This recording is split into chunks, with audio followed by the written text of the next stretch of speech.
that. So I'm Chris. I'm one of the members of the AFJM Youth Caucus. And for anyone who does not know, the AFJM Youth Caucus is a group of younger members of AFJM who have been meeting regularly since this January of 2021. And we just wanted a space to meet and strategize with kind of our generation and things like that. So now for the Coffeehouse workshop. So we actually, as a group, started with the idea that not many people in the world know how a just money system would work, and let alone how our current money system works, right? Yeah, talking about money is actually really difficult. We all find this difficult.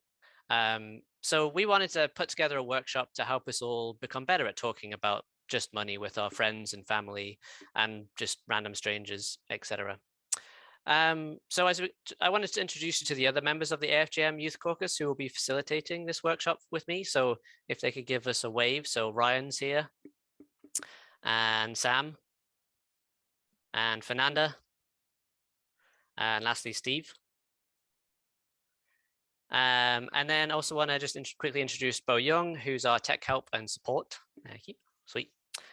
Cool. So, and then in terms of how this workshop will work, I also want to go through some community guidelines with you all. So I'd like us all to respect the discussion and the facilitators. So listen actively to each other when they speak, listen to the facilitators, especially when they lay out these guidelines and any other exercise guidelines. We encourage you to share the air and encourage others. So this is the step up, step back rule. So step up to encourage those who have not participated, and then step back to make sure you are not dominating the conversation. Practice good faith. We can't always know the reasons that a person expresses an idea. So assume the best in each other's intentions in case of a disagreement, and take responsibility for your own impact as well. Consider your position. Think consciously of your social positions, allowing us to work across our race, gender, sexuality, and social differences in ways that are supportive. And try to make I statements. So we all make mistakes, and that's okay. And however upset anyone else's mistake makes you, you have a responsibility to deal with it in an empathetic way as possible. And also we encourage you to avoid jargon because it's confusing often. So if you find someone else using jargon, just raise your hand and ask it. And also if you notice yourself using jargon, take a step back and spell out those jargon for people. Okay, so now in terms of the actual session, the workshop, so we're actually going to split off into 5 breakout rooms, and you'll actually be placed randomly into these breakout rooms. But each breakout room has a specific focus. So one is on student debt, one is on the housing crisis, one is on climate change, and one is on money in elections. And I didn't write down what Sam was on. Sam, can you just remind me what yours was on again? Inequality. Thank you. Inequality. Sweet. So within these breakout rooms, each facilitator will lead you through some exercises and discussions. And then everyone's going to actually return at 9:15 approximately. And we're going to come back together to showcase what we've done, what we've made, what we've created as stories, and also a play in one of the breakout rooms. And we're going to share all this, and we're going to have discussions, and we're going to ask questions and see what everyone's done. So Bo Young in the next few minutes will be randomly assigning you all to breakout rooms. And then what will happen is a pop-up will appear that will ask you to join that breakout room. So yeah, please select it. And then if you have any issues with trying to get into the breakout room, just unmute and Bo Young will assist you. So with that, anyone else from my team, anything else that you wanted to chime in with? Sweet. Okay, go for it, Bo Young.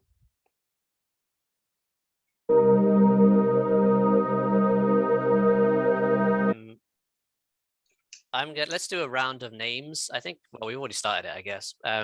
Names and location.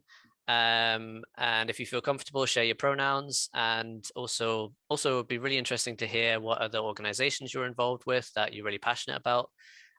So I'll go first. So I'm Chris. I am from the UK. I live in Guelph, Canada. I go by he, him pronouns. And then in terms of other organizations at the moment, apart from Progressive Money Canada, I don't really belong to any other organizations, but I am really passionate about cycling and transit infrastructure. So this is like really related. Well, this breakout room, not so, but monetary reform is super related. So that's really cool. And with that, I'll pass it to Sue. Okay. I'm Sue Peters. I live in New York City in Manhattan. Most of my life I've lived here. I fell in love with monetary reform and learning it around 10 years ago. So I learned it through the AMI and teaching Stephen Zarlenga's book to a group of local and people who Zoomed in. We went through the whole book, took around 2 years, but it was wonderful. Will, who is there, was one of the people who was in the class. And my career was 37 years in technology, the last 17 working for my first and only bank, Citibank, here on Wall Street. And I'm a member of the AMI and the Alliance. I'm actually a director of the Alliance, but Sweet, awesome. I'm just a human being. Yeah. Sweet, go for it, Mark. Yeah, I'm Mark Young. I'm in Indianapolis, Indiana. I am also a member of I'm a core delegate for the International Movement for Monetary Reform, IMMR, which is the global, I guess you would call it somewhat of an umbrella organization for various nations that are interested in doing monetary reform. This is actually the only organization that I belong to. I sit on several boards here in the city, but it's the only organization that I belong to, and I am passionate about monetary reform. I first got introduced to monetary reform while minoring in economics while in graduate school, and started writing about monetary reform in the early 90s. So that's me. Thank you. And lastly, Will.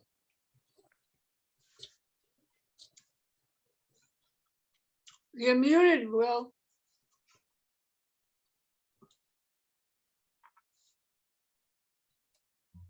I'll see if Will's there on the chat.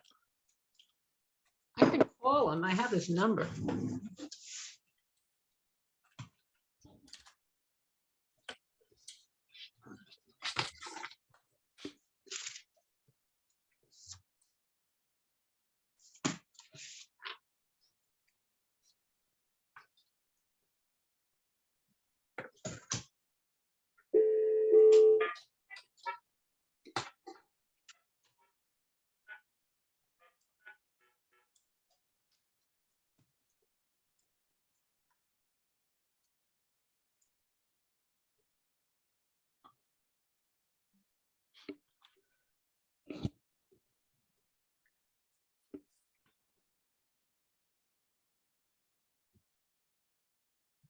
Will, it's Sue.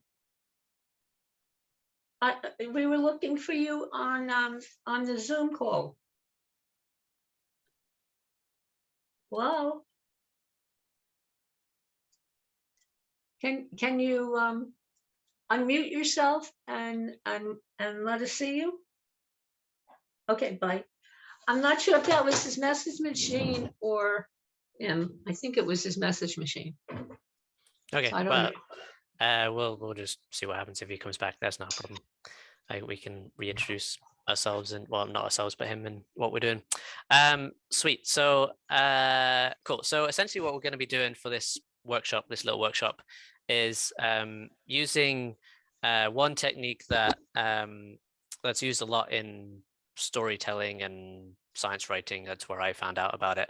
And then we're gonna get each of you to kind of use that technique to try and structure your own story that you want to do. just as like a beginning, Will's in Ryan's group, but his video's here. And oh, he's recording this. Okay. On his other on it must be another computer. Okay, got it. He's got multiple computers, obviously. All right. So it's just us three. Fair enough. Yeah. So so we're going to use that technique. We're going to just see where it takes us. That's just the beginning, and then we're going to kind of do like a role play. And actually, we can, because we've got such a much smaller group, we can have a bit more of a back and forth, and we can have devil's advocates in this as well. So the first thing I want to do is I'm going to take you through the ABT framework. And so what I mean by the ABT is and, but, therefore. So I'm going to share my screen. What did you say ABT was? And, but, therefore. So I'm gonna take you through that. I'm just gonna set that up in here. Okay, so hopefully you both can see my screen. And I'm just gonna highlight these three words: and, but, therefore.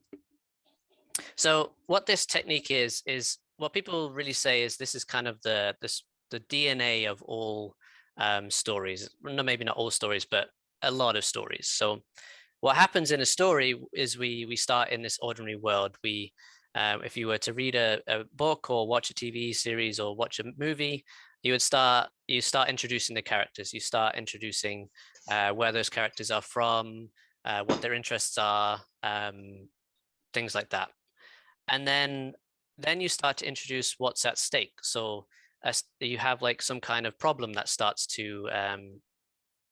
happening in this story.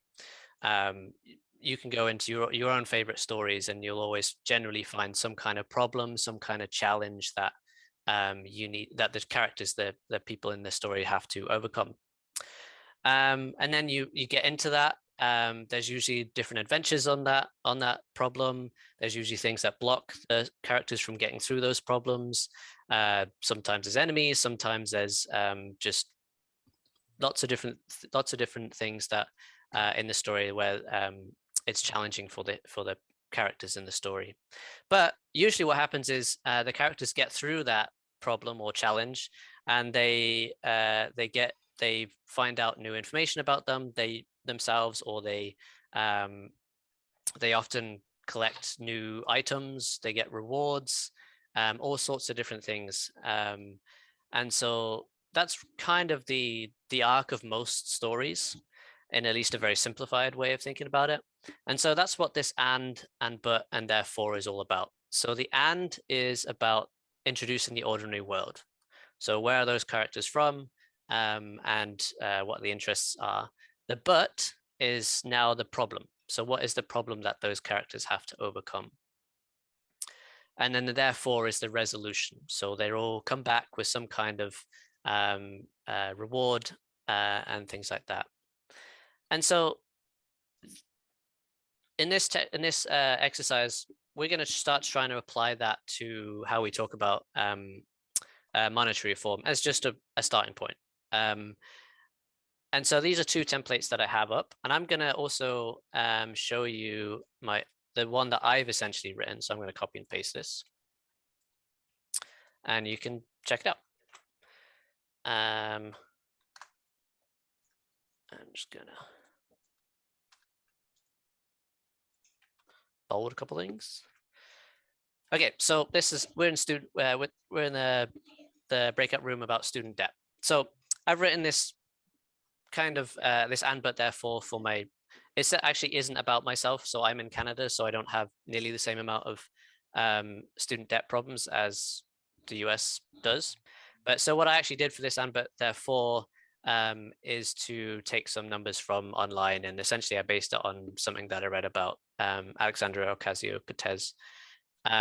So for the and, this is our normal world, the ordinary world, introducing the characters. The total student debt in the US is 1.5 trillion. And I personally have $20,237 still to pay off, 11 years after I graduated from college. That's my ordinary world. And also kind of the problem. Now we go into the but we don't have to live with this crippling student debt. So now I've just stated the problem, crippling student debt. And then now we can think about the resolution. How do we get through this problem? Therefore, or instead, we can use a just money system to properly fund our universities, ensuring no one is saddled with crippling student debt. And that takes us through the arc of a story in a way, and also can kind of take us through the arc of a story in terms of monetary reform as well. Okay, so that's my way. That was my thing that I thought of. And we have two templates here. So as just options. So you can essentially just put in your own ideas for yours. So what is the ordinary world? And then you can add what is at stake. And then what is blocking the thing that is at stake? How do we get through that? And then therefore the solution that you're working on. And then another template that we had was outline the problem, but we don't have to live with this. Instead, we can use just money system to ... Yeah, do you have any thoughts, questions about the and but therefore, and we can start? Well, I have two questions. Yeah. I'm thinking, well, what caused the crippling debt? And then I'm thinking, what's a just money system? Yeah, so yeah, those are so yes, I wouldn't, for the moment, in terms of this this technique of just trying to communicate, I probably wouldn't get into those details yet. And I actually, at this point, I couldn't really answer you. But so in terms of this technique, this communication technique and this framework, so we're gonna try and get both of you to kind of make up your own versions, how you want to think about it. Yeah, do you have any questions about just this ABT technique, this framework? Who's the audience? So yeah, okay, sure. So that could be, you could imagine that for anyone you want. So we're actually going to do like a role play where we imagine we're at a potluck. So it's kind of friends probably. But you could totally change this depending on who you wanted for your audience. So you could change it for someone you've met on just a random stranger, or someone like if we're at a rally, right? You could be someone on giving out leaflets, whatever, and that could be a random stranger. So you could change that audience completely for yourself.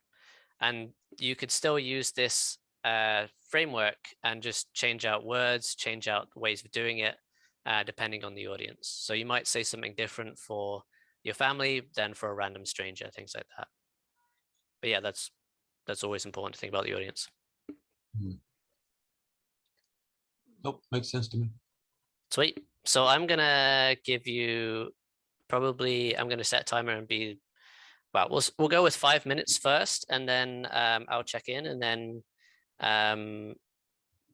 we're gonna share our ABTs, little stories, and then what we're gonna do is we're actually gonna do like a role play where we take those stories as a jumping off place, and then we can get into some devil's advocates and have a discussion of that. So I'll give you 5 minutes and I'll check in within 5 minutes. So you mean we'll take the story and then jump off from it for a deeper discussion? Exactly, yeah. Oh, okay. Yeah. So use either one of these templates, however you like, change it up however you want. Use this as inspiration to tell your story. And if you can keep it about student debt, that would be awesome. Maybe you can make it personal about someone you know. So you have options, just to clarify. You could make it general about just numbers or like ideas in the United States, or you can make it personal about people you know. So you have options. So I'll give you 5 minutes and I'll check in. Okay.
So that was 5 minutes. How's everyone doing? Do you want more time? Couple more minutes will help me. Absolutely. Sounds good.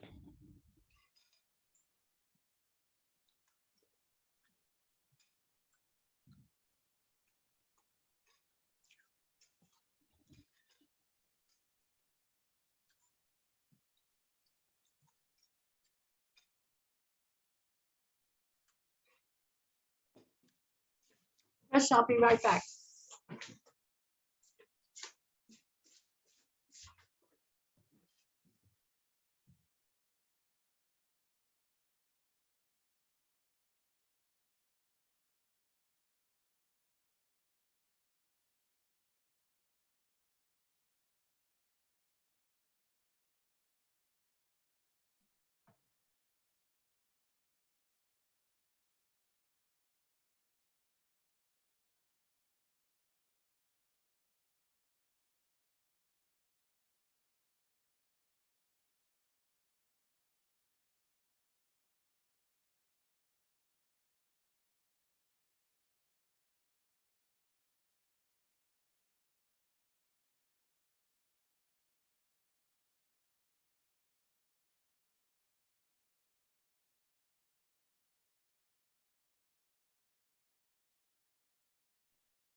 How are we doing? I'm good. Sweet. So I think I'd like to start with each of us just sharing what you came up with. So Sue, go for it. Okay. When I was in my 20s and left home, I could support myself since there were many jobs around and I could pay my way through college. I ended up not going into debt. But that is not true today, where if you have a job, it probably doesn't pay enough to cover all the living costs successfully, and you may have to have two jobs. Therefore, let me tell you the cause of this change. Over the half century, private commercial banks have used their legal and secret, kept from the populace, power to create our bank money, which are our deposits in the bank, and control so many aspects of our economy. So we need to take this power away from them, which can be done by passing a congressional bill called the NEED Act in Congress, which was in Congress in 2011. Cool, thank you. Yeah, I loved how you made it about yourself. That was, and then compared it to now. That's cool. Awesome. Go for it, Mark. Yeah, I didn't do that. There's lots of ways of doing that, doing this. So mine said that on the ABT, the wealth disparity between nations causes many countries to export their wealth to richer nations through high interest loans and outside investors. But countries don't have to live with this staggering inequality that causes problems mentioned earlier, in addition to many others. Instead, we could establish a just money system that allows countries to create the money. What is that? I can't read my writing. We could create a just money system that allows countries to create the money. Got it right, sloppy. Oh, okay. So do I. Instead, we could establish a just money system that allows countries to create the money and industries needed to support their populations based on their productive capacities. Sweet, yeah, that's quite different. Yeah, I guess it's kind of that was kind of my that was where I went with it, like that kind of more general instead of personal. But I think both are really great and both valid for this as well. Before we get into the role play, I kind of wanted to have a short little discussion about how you felt about this framework as a structure for talking with people. I think it can be very good to describe how a system personally impacts you, because it gives you some credence, and everybody is kind of an expert in their own life and their own finances, and so and it makes people, I think of any problem from their own personal perspective also. So I think it could be very good. I don't think you can do every subject matter like that, obviously. But I think, for instance, in my example, somebody from a impoverished country could say that, and they could make it personal to them about high unemployment and the lack of job opportunities and the desire to move to the West for better opportunities and why that is. And so I like the thought process behind it. Mm-hmm. Yeah, I like it too. Have you well, actually, I have one question. Have either of you kind of seen this structure before in communication, or like what have you seen for that? I don't know if I ever analyzed it. I've never thought about it, honestly. You guys are always coming up with something I've never thought about. I think so. In the for instance, in the book I wrote, How to Fix the Future, I did use this from a standpoint of I was discussing taxation, and how much people's salaries go towards taxation. We often just talk about federal taxation, but there's also state and local taxation. There's sales taxes, there's property taxes. And I did an example of a personal example of the salary I was making at one point in my life, and how much of that salary went towards taxation. And it was 50%. And so the end of it was, what could I do with 30, 40, or even 45 or 50% more of my own money? And how would that help the economy? And so I've done something similar to that. I didn't realize I had a name for it, but sure. Yeah, sure.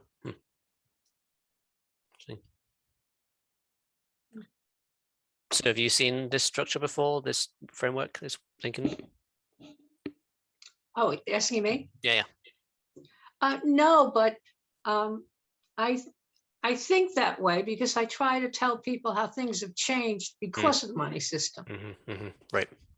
And that's a natural way of doing it for sure. Yeah, absolutely. Yeah. That's cool. Cool. So I think let's go into some role playing and just see where we go with it, and we'll just practice communicating. So what I'm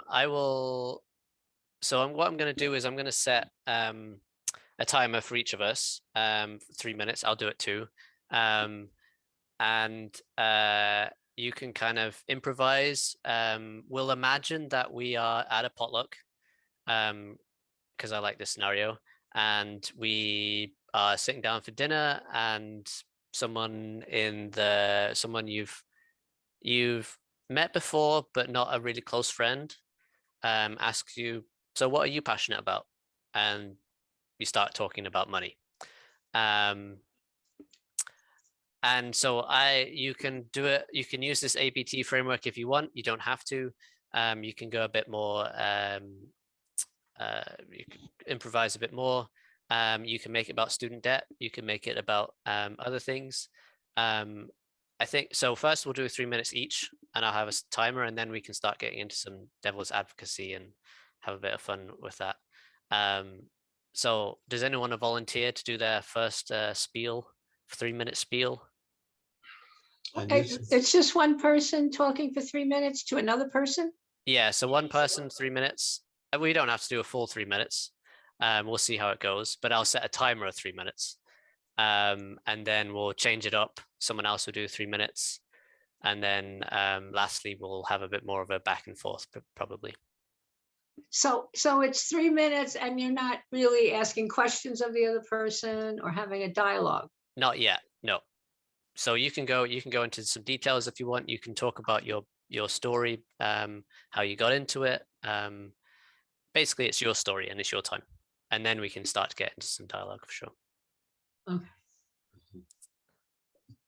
Yeah, sure, I'll go. Sounds good. All right. So I will. So it's a potluck.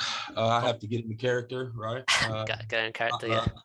There's some nasty potato salad over there that I don't want, and somebody's asking me, why aren't you eating your potato salad? I'm just kind of like, oh, my mind's on other stuff. I was like, what are you thinking about? And I'm like, oh, the money problems. Well, what do you mean, Mark?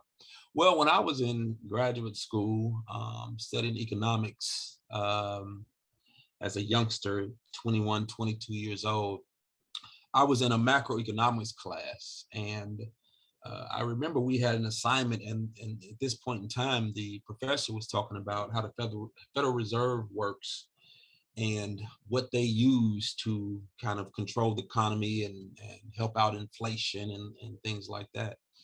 And the professor told me that, well, when the unemployment rate gets too low, the Fed raises interest rates to slow the economy because they want a certain amount of unemployed people, because if there is zero unemployment, it pushes wages up and can cause inflation. And I raised my hand to the professor and I said, well, so you mean to tell me that we don't want everyone to have a job? And he said, well, no, he's like the target 4% of unemployment is what the Fed sees as a target unemployment rate. And I said, well, there are at least 100 million people in the United States that are working. I said, that means 4 million people that we want to have unemployed, and then we have to use our tax dollars to support them. He said, yeah, that's pretty much the way it works. And from that point on, I knew that the economy was somewhat of a game. I didn't know everything about the monetary system that I know today, but I knew that didn't sound right. That just didn't strike me as sacrificing your fellow citizens for some unknown interest rate, and the fact that if it gets too low, that employees would demand higher wages because employees are scarce. And it just never sat right with me. And it actually drove me to what my passion is about money, is to kind of understanding how the Fed works and what they do. And I came to figure out, just tell me when I'm at 3 minutes. I came to figure out that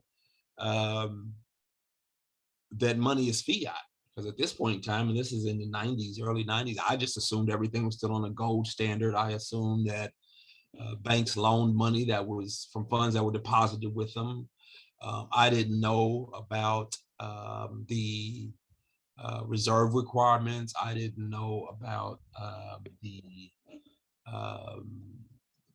I didn't know that banks just created money in a ledger.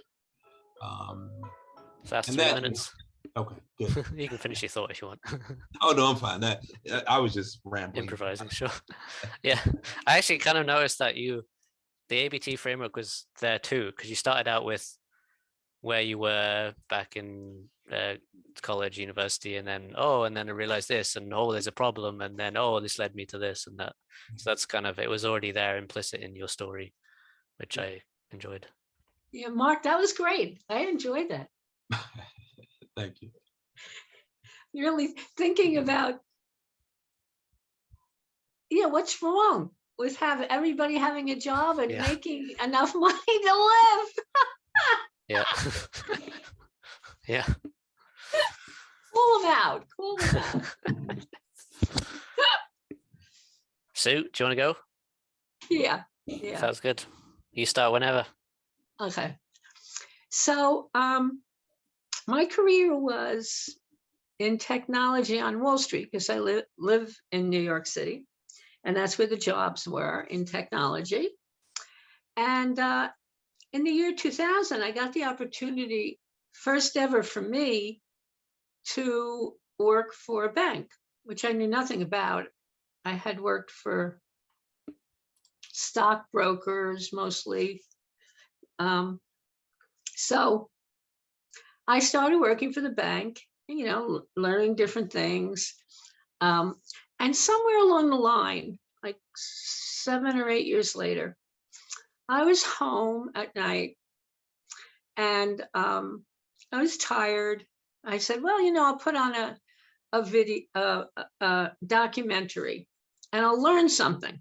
So I put the documentary on, and it starts off saying,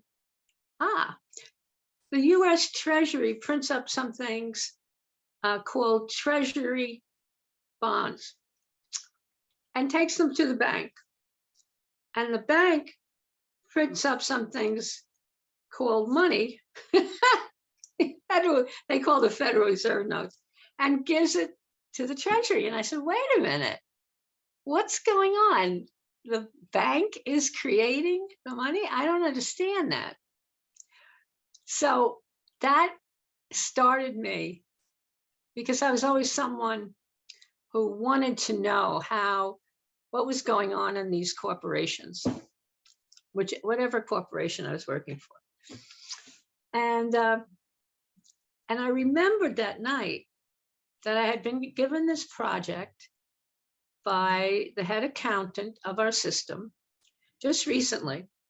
And he had said, okay, I need a report for all the overdrafts that evening that our bank gave to our customers. We had 40,000 customers in this system.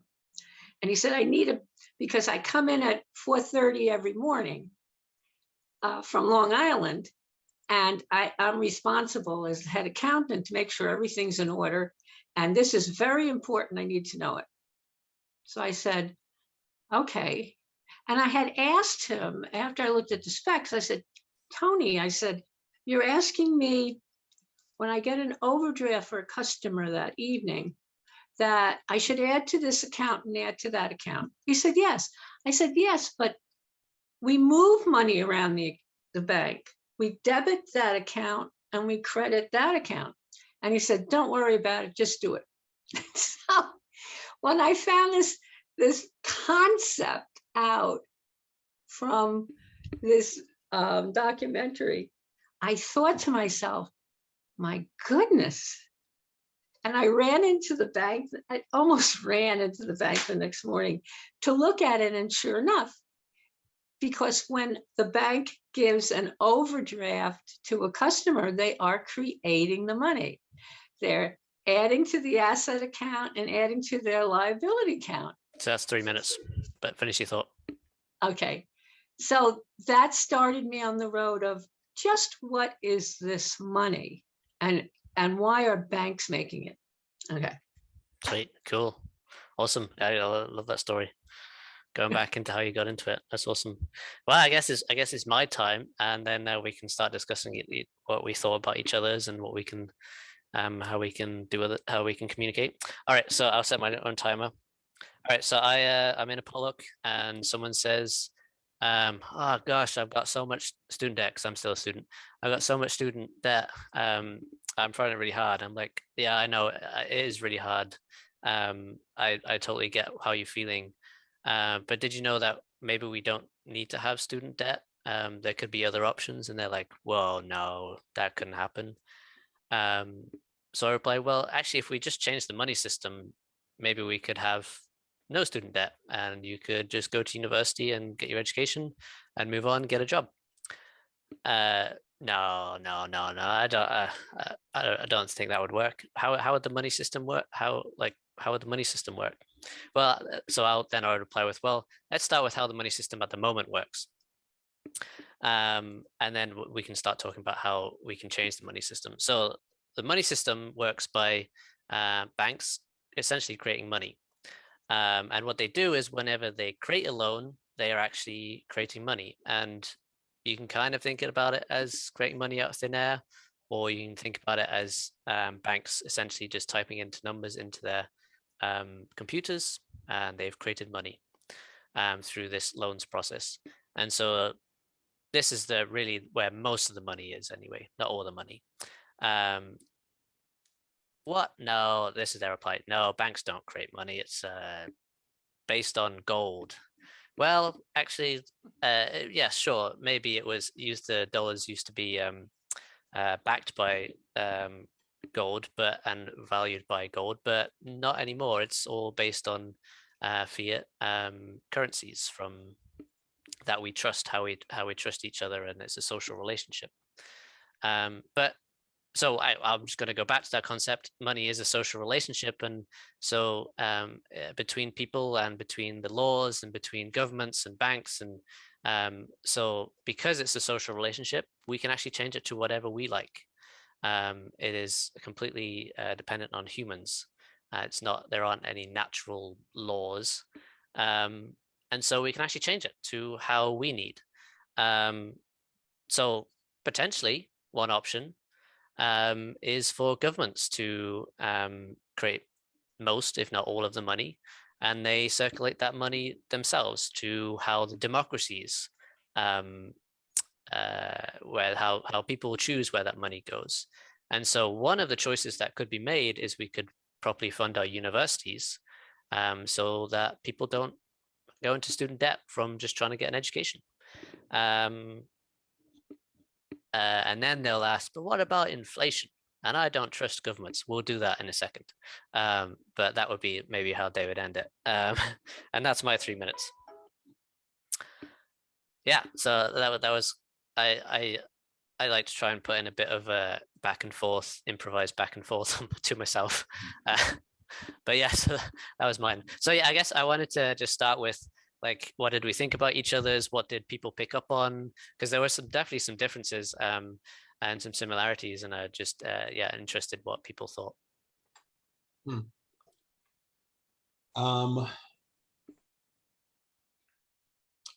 I thought yours was a very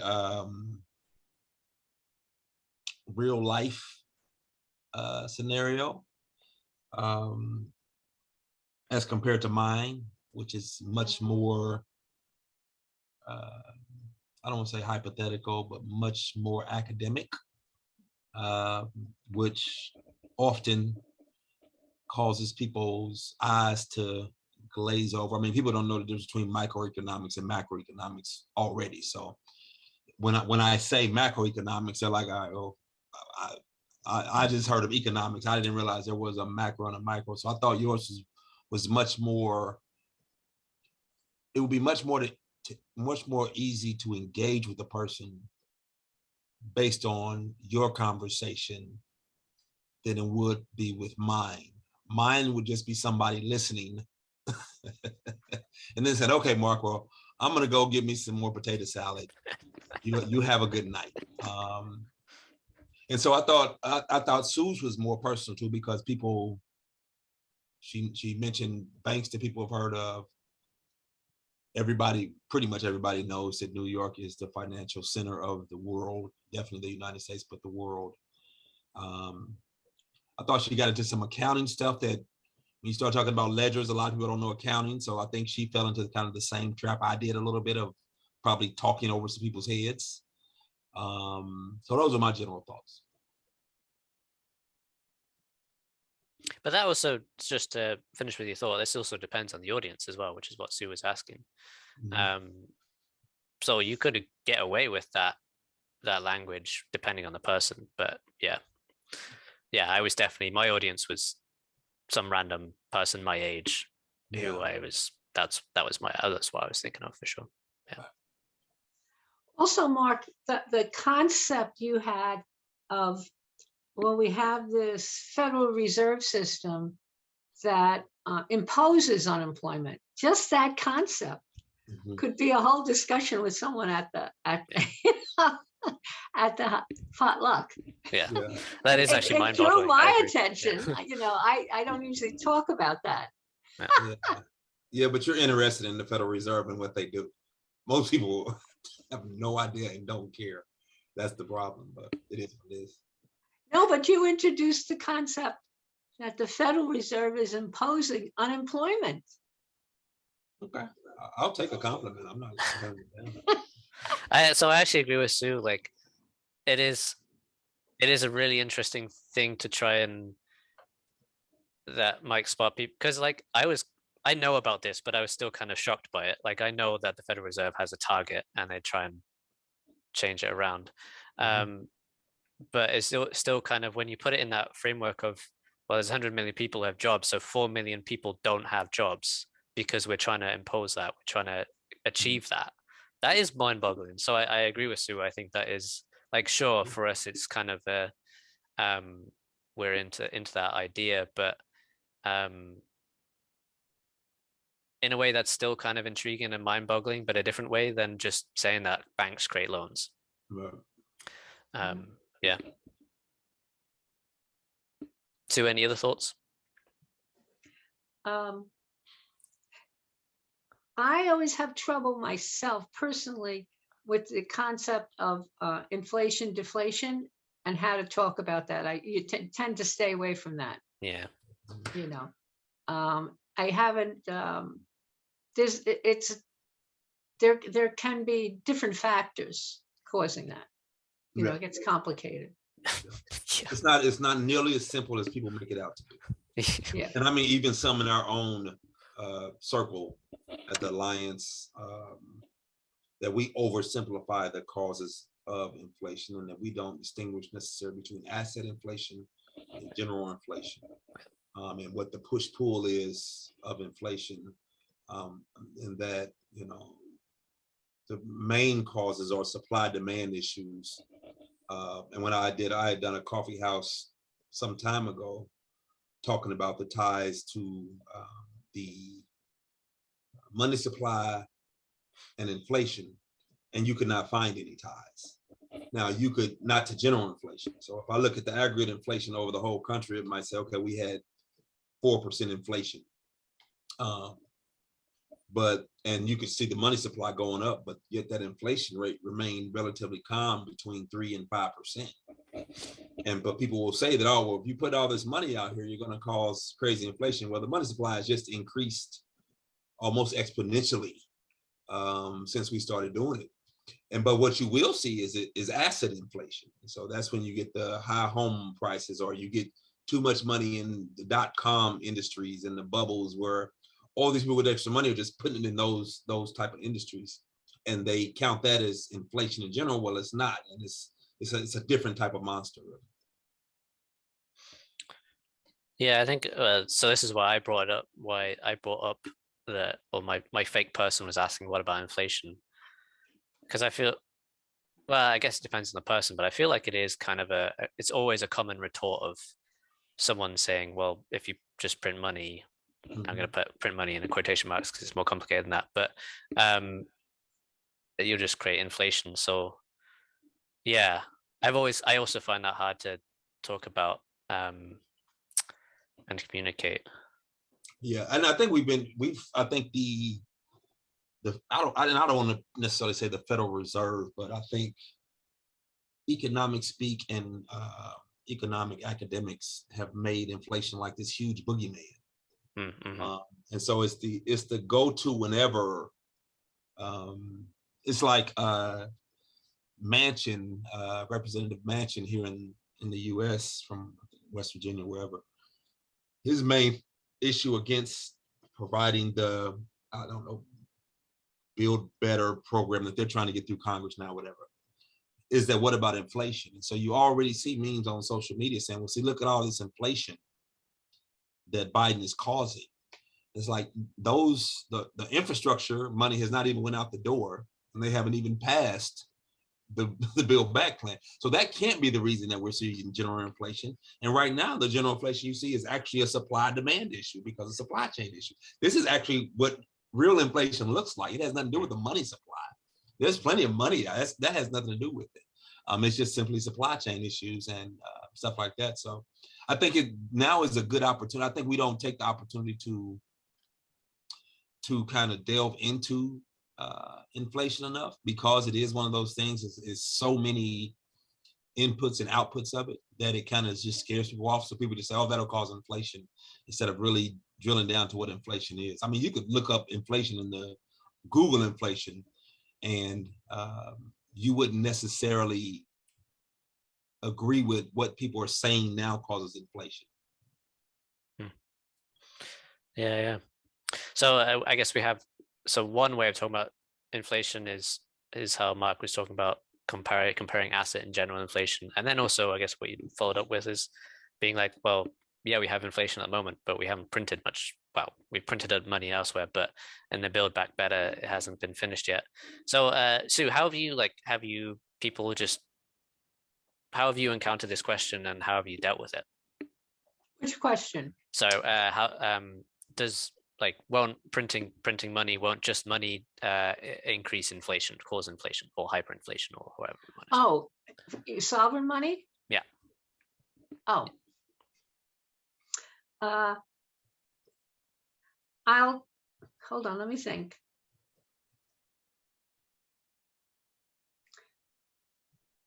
I think I would start off by saying, right now, the current system, the amount of money printed is under the control of private commercial banks.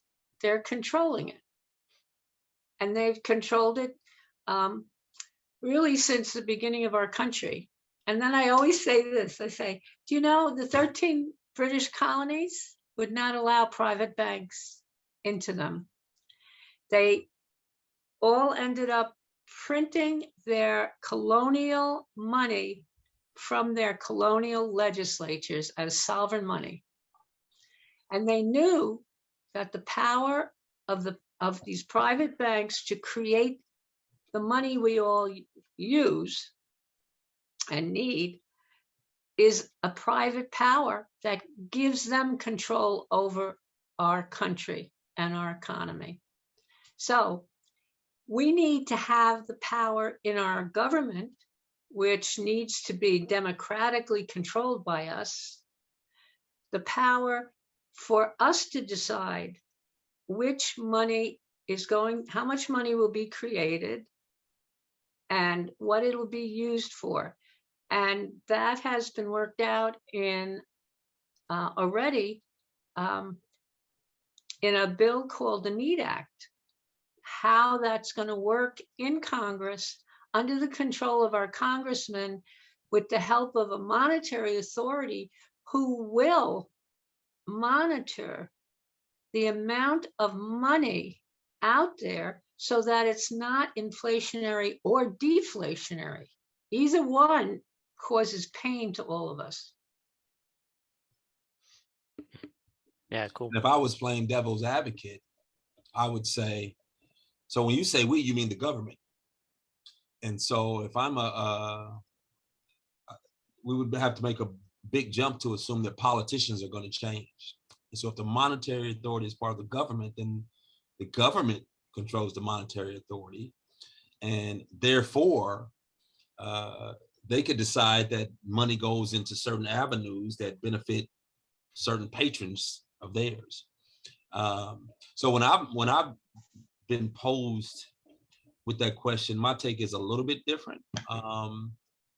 I tend to say that I don't really base it on the NEED Act because I don't have an issue with the NEED Act, but I think coming from an international framework, even if the United States got the perfect formula for creating money and it didn't cause any inflation, that's no guarantee that the other 194 nations across the country would do the same. And so an argument from opposition could be that, well, you're going to cause inflation throughout the world. You may say, well, the United States may not have inflation, but what about Zimbabwe? What about Brazil? What about Russia? What about China? They may not choose to create money under a monetary authority the same way the United States is. And so usually when people say that, well, they'll just create any amount of money, I usually respond that every economy based on its population has a certain productive capacity. And the goal is really to hit that productive capacity and then stop adding additional money to it. You have to maintain that. And I would usually say that there exists a formula for money creation that's based on your current economic capacity, the amount of people you have in your country of working age, the amount of capitalistic infrastructure you currently have in your country. And there's some soft spot in there based on what you want to do that allows for new money creation. That new money creation then can go towards whether it's student loans or climate change or whatever, but you have to really take a deep dive into the productive capacity of each country. So for instance, here we have an unemployment rate of 5%, let's say, and a probably underemployed rate of probably 15 to 20% of people who could actually work more to earn more money. Some countries have an unemployment rate of 25% or 30%, and probably a underemployed rate higher than that. So they can actually create more money per capita, or should be able to, than the United States should be able to, because probably 85 to 90% of our capacity is handled by private corporations. That people work for private employers and everything else. The rest may work for the government. And so the question becomes, okay, well, how do you incentivize or fund the lack of productive capacity to get to that point? And if you still need more people to be employed, you could reduce the 40-hour work week to 30 to absorb more people. There are lots of tricks. You could lower the retirement age so people can retire at 60 or 58 instead of 65. There are all types of things that can suck up more people and ensure that your productive capacity meets your country's needs. So I take a little more nuanced approach because I kind of recognize that the one size fits all does not work, especially being at the IMMR. You see that countries have all different types of ideas of how they think this stuff should be done. And that is literally the wild, wild west of money creation, which if I was in opposition, I could shoot it down immediately. It would be an easy target for me. Yeah. So we only have a few more minutes left. So I wanted to wrap things up. And so one of the things that we're going to do is we're going to come back all together and just share what we chatted about. So can I add something before we do that? Absolutely. In response to Mark's initial response to me, what I would say to people, to an audience, to a person I'm sitting, is there's no way around us not making sure our government at every level is responsible to us.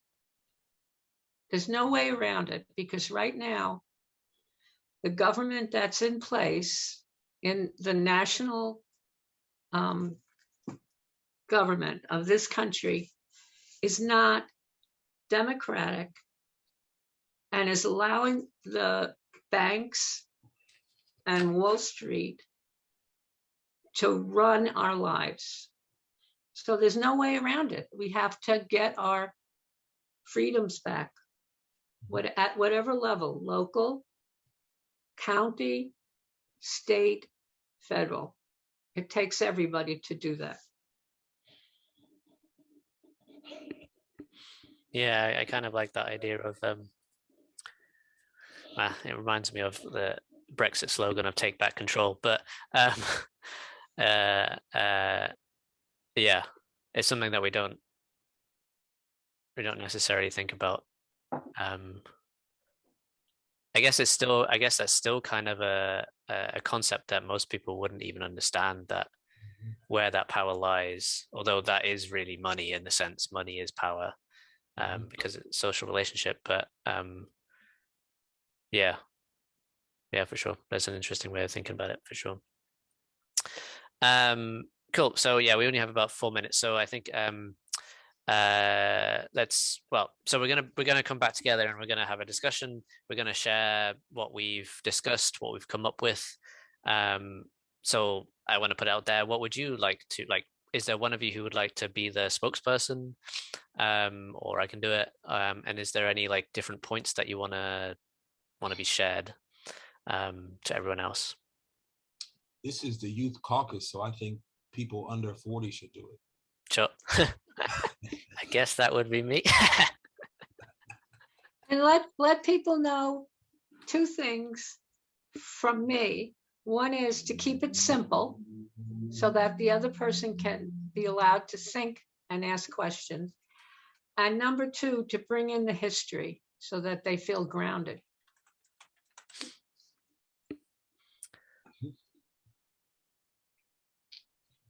Anything to add, Mark? I agree with what Sue said. I think also to, I don't know how you push people to read materials, because that is a very difficult thing to do.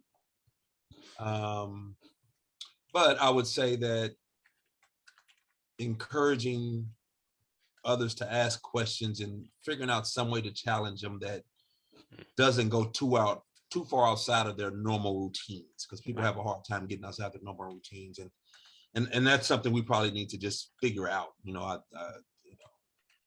How do you do that? I think social media is a good one, but we have not really tackled it, I think, in the best way we could, to give people short bits of information that increases their curiosity on this subject matter. And I think we need to figure out ways to do that even to this date. But yeah. I'll add that the Alliance, I get the membership committee is developing an advocate 6 minutes, program. 6 seconds. Go for it. Keep going. An advocate program, and we're going to put on the Alliance website just what you were saying, Mark. Very simple, different kinds of media, simple, short, that will pique their thinking. And I guess to add to that, I think there's scope for making it personal about either you or your stories when you're trying to challenge people about, okay, how does the money system work? And I think there's a lot of scope for that in terms of challenging people, especially if you're trying to make it about them, if you can, about their personal stories, and challenge them to think differently. So yeah, I will add that in for sure. So you'll be returned in 8 seconds. I think we'll add that to the advocate materials, personal stories. Sally.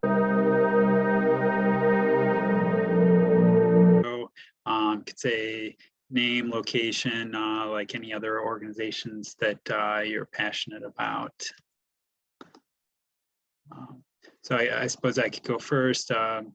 Steve, I'm in Lakewood, Ohio, near Cleveland. And one of the other organizations that I'm passionate about is Surge, or Showing Up for Racial Justice. We did a great police accountability campaign that passed in Cleveland, issue 24.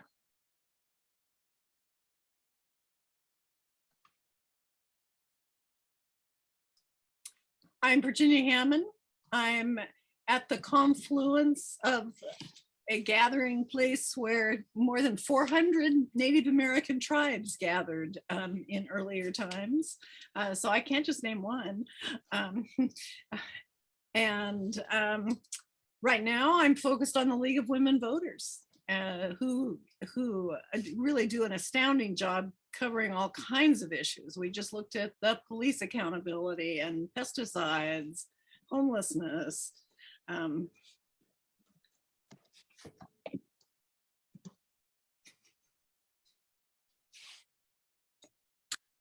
I assume you're finished, Virginia. I am, yeah. Okay. And on, but Jeff Eater, I live in Erie, British Columbia, and one of the co-founders of Progressive Money Canada. I don't have any other extracurricular pursuits for the betterment of mankind because this is all I can handle. So over to Mike.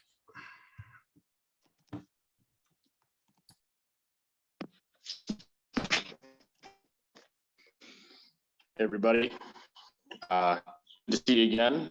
Happy holidays. My name is Mike Holden. I happen to be the Research and Policy Committee Chair, working with both Jeff and Virginia. This is something that I am passionate about. Hopefully tomorrow we'll have a productive meeting, and Jeff, hopefully I'll be able to request pertaining to government money creation in the U.S. So I have something prepared, and we can review that. Hopefully, I'll get it out tomorrow at some point. In addition to that, I'm part of the parity team, and the parity team is conducting a number of different research proposals, one of which is a model, a computational model proposal. So the first phase, of course.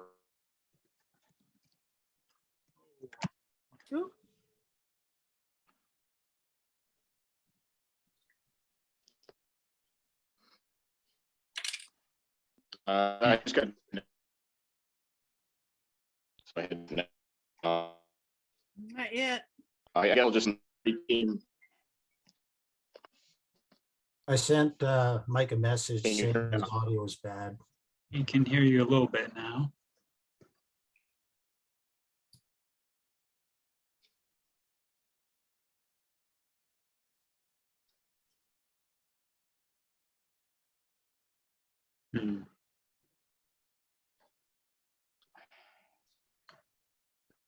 Yeah, you could try stop video, sometimes helps.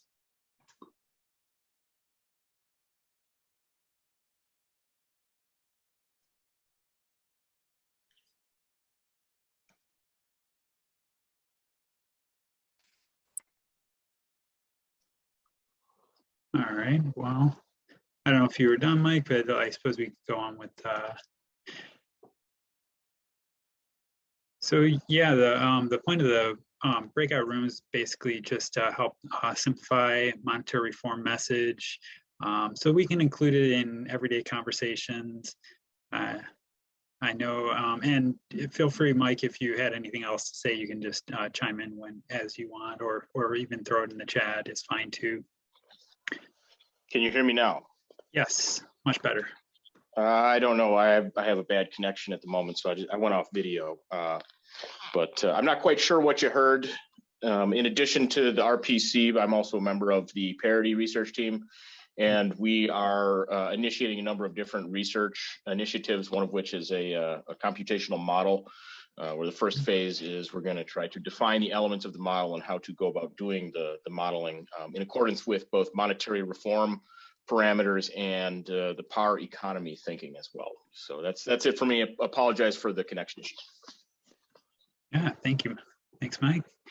Yeah, I was just saying, like, the purpose, so we can, like, an analogy we'd use in the Youth Caucus was like just having a potluck or something. So if you're, just having a casual conversation with people so that it can be included in it. Hopefully it's something that's enough to spark people's interest and, get people to want to hear a little bit more. And it's just a practice to tell our own stories. And the idea would be to have time afterwards for feedback, some dialogue, and help support each other, and to refine our messages and such. I was curious about the your and, but, therefore. Yes, that was the next thing. I was just going to roll right into the ABT framework. Thank you, Virginia. So yeah, it's people. Hopefully people have heard of it. It's like pretty common out there in a lot of places. So it's if people study anything about the crafting storytelling, it has been shown to be effective when introducing new ideas to people. ABT, like and, but, therefore, and hopefully this is something that'll be helpful going forward. I do have a video that I could try sharing. Hopefully this will play okay and be helpful. Let's try this. Share sound, very, very important detail. And let's see if can people see that? Oh, do you also see other stuff? Let's try. How's that? That's good.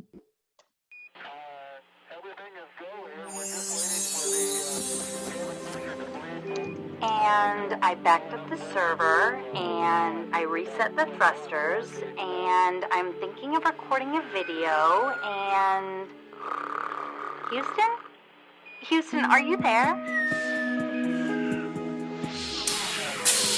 Okay, you just bored someone.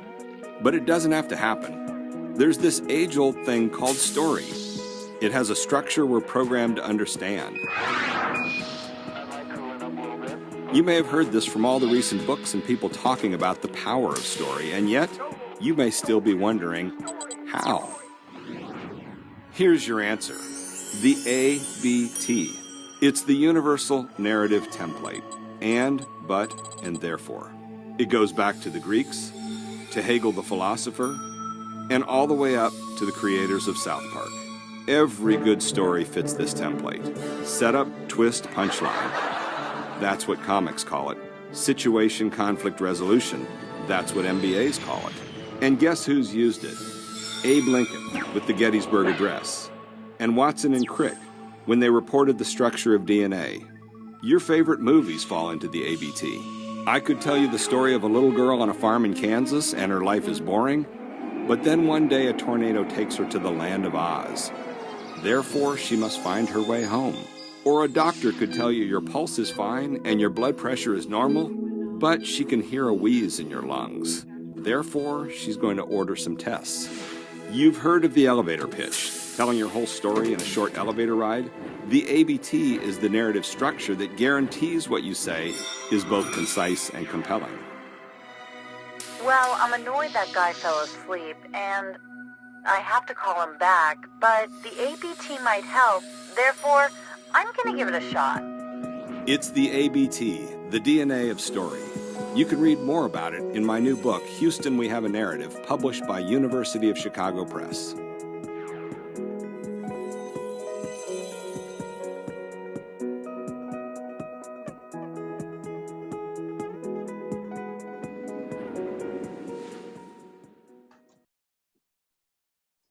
All right.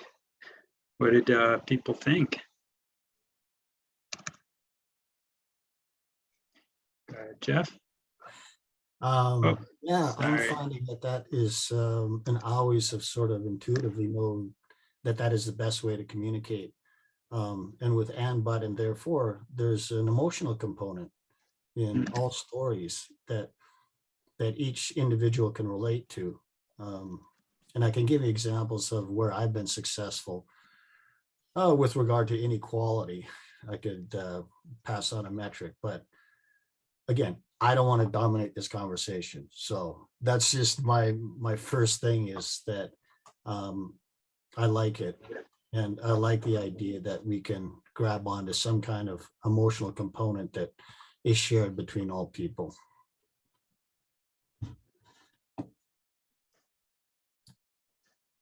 Any other responses? For me, it's just it's harder than it sounds. I mean, I just listened to some recent advice about having 7 seconds to capture your audience. And you need to tell a story. You need those 3 things in 7 seconds. That's a lot harder to do than I've really been racking my brain for, okay, if I want to talk somebody into, or, I want to engage their interest at a deeper level in money reform, then, okay, what can I say in 7 seconds that tells a story? Yeah. So far, I haven't found anything. You've Well, got Jeff, Well, that you do in 7 Well, that's the difficulty is, for example, I'm trying to reduce like slogans for monetary reform, like, we advocate money creation for the public good, which is simple, less than 7 seconds. It should garner some interest. And then from there, you can spin off to other stories about inequality and that sort of thing.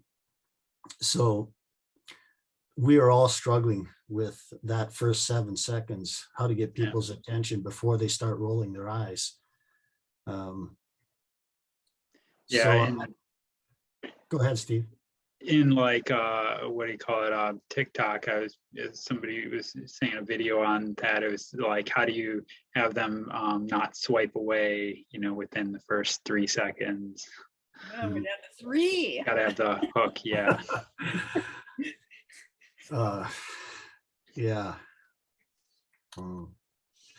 But there is, unfortunately, actually, I'm more interested in hearing your encounters, Steve, because I like, how many young people have you actually engaged and what's been the response?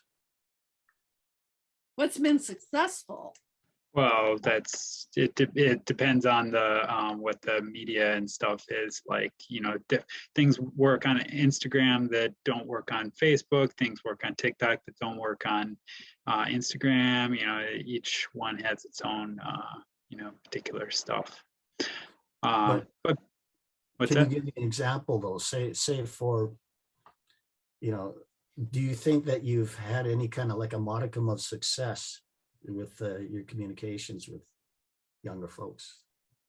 I don't know that I have any examples that I'd want to share just at the moment. Like, I know we're looking to hire somebody that would be able to help for these kinds of things. I just know in general, sometimes they have kind of the, Instagram is often like, aspirational and, very polished looking and, very rather try to be positive in all this, whereas some of the other, sometimes people would be intimidated to post if it's not super perfect, whereas like something like Snapchat, the stuff disappears. Like, what is it? I know one of the things in TikTok, they were saying, like, it looks like you're trying too hard, that might be less, well, nobody knows what makes something go viral.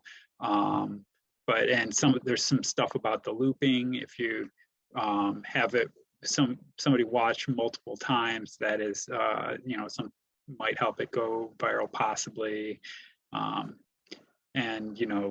Facebook is like with all your friends, as opposed to like, say, Twitter is public, and the use of hashtags in Instagram and Twitter. So each one has its different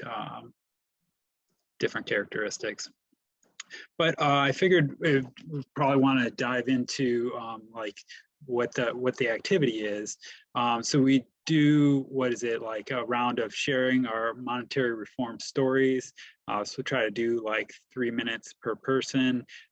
We've been planning for having at least 5 people, so we actually do have probably we're less time constrained than anticipated, so that is good. So once we go around, everybody does a round, then we can give each other feedback and just a chance to, yeah, everybody have an opportunity to go before we start giving feedback. And let's see. And then, so yeah, what, 3 minutes per person about, and just, like some of the thoughts for feedback, maybe like if things are helpful and, what stands out. So does anybody want to go first? If not, I can.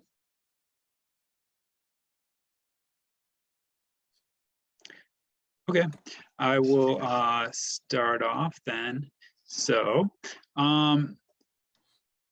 big money political attack ads that are swamping the airwaves now. It's filtering down even to the more local levels. So Ohio has the House Bill 6. It spread xenophobic fears, undermining our democratic practices, and it's even leading to harassment of petition gatherers. But the FBI investigation of householders has shown the dirty secrets of pay-to-play politics. It's one of the worst excesses in an era of unlimited political spending. But we don't have to live with a system where corporations seek to maximize the return on investment in lobbyists, and politicians are too busy dialing for big donor bucks to listen to their constituents. Therefore, we can use a just money system to improve our democracy. Voter turnout could improve as representatives focus on solving problems faced by voters. Publicly financed elections could limit special interest influence. Instead of most new money being created by bank loans, we could afford to actually fund a livable future for we the people.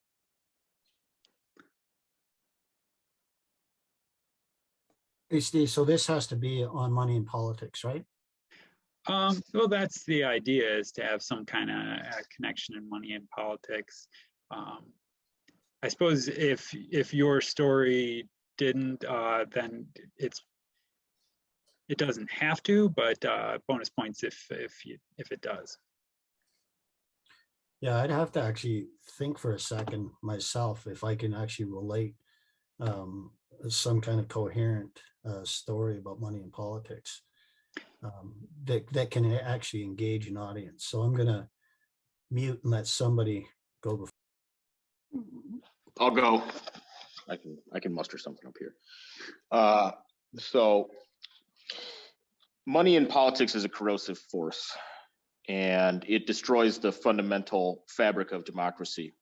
It has been proven by a Princeton study just a few years ago that America is an oligarchy and not a democracy, meaning that the will of a select few powerful interests have the overwhelming majority of the effect on policies that are enacted in our society. And the democratic will of the people has literally zero effect, no statistical correlation. But we do not have to put up with an oligarchy. We can vote in people that will oppose the upward siphoning of wealth and the centralization of power and control. And we can enact policies that will benefit society as opposed to benefit just a select few. Therefore, I propose that a fundamental aspect of redistributing power, decentralizing our economy, and democratizing the money is through monetary reform, which is requiring that the money supply be created by the people, we the people, or the government, and not private interests. Thank you.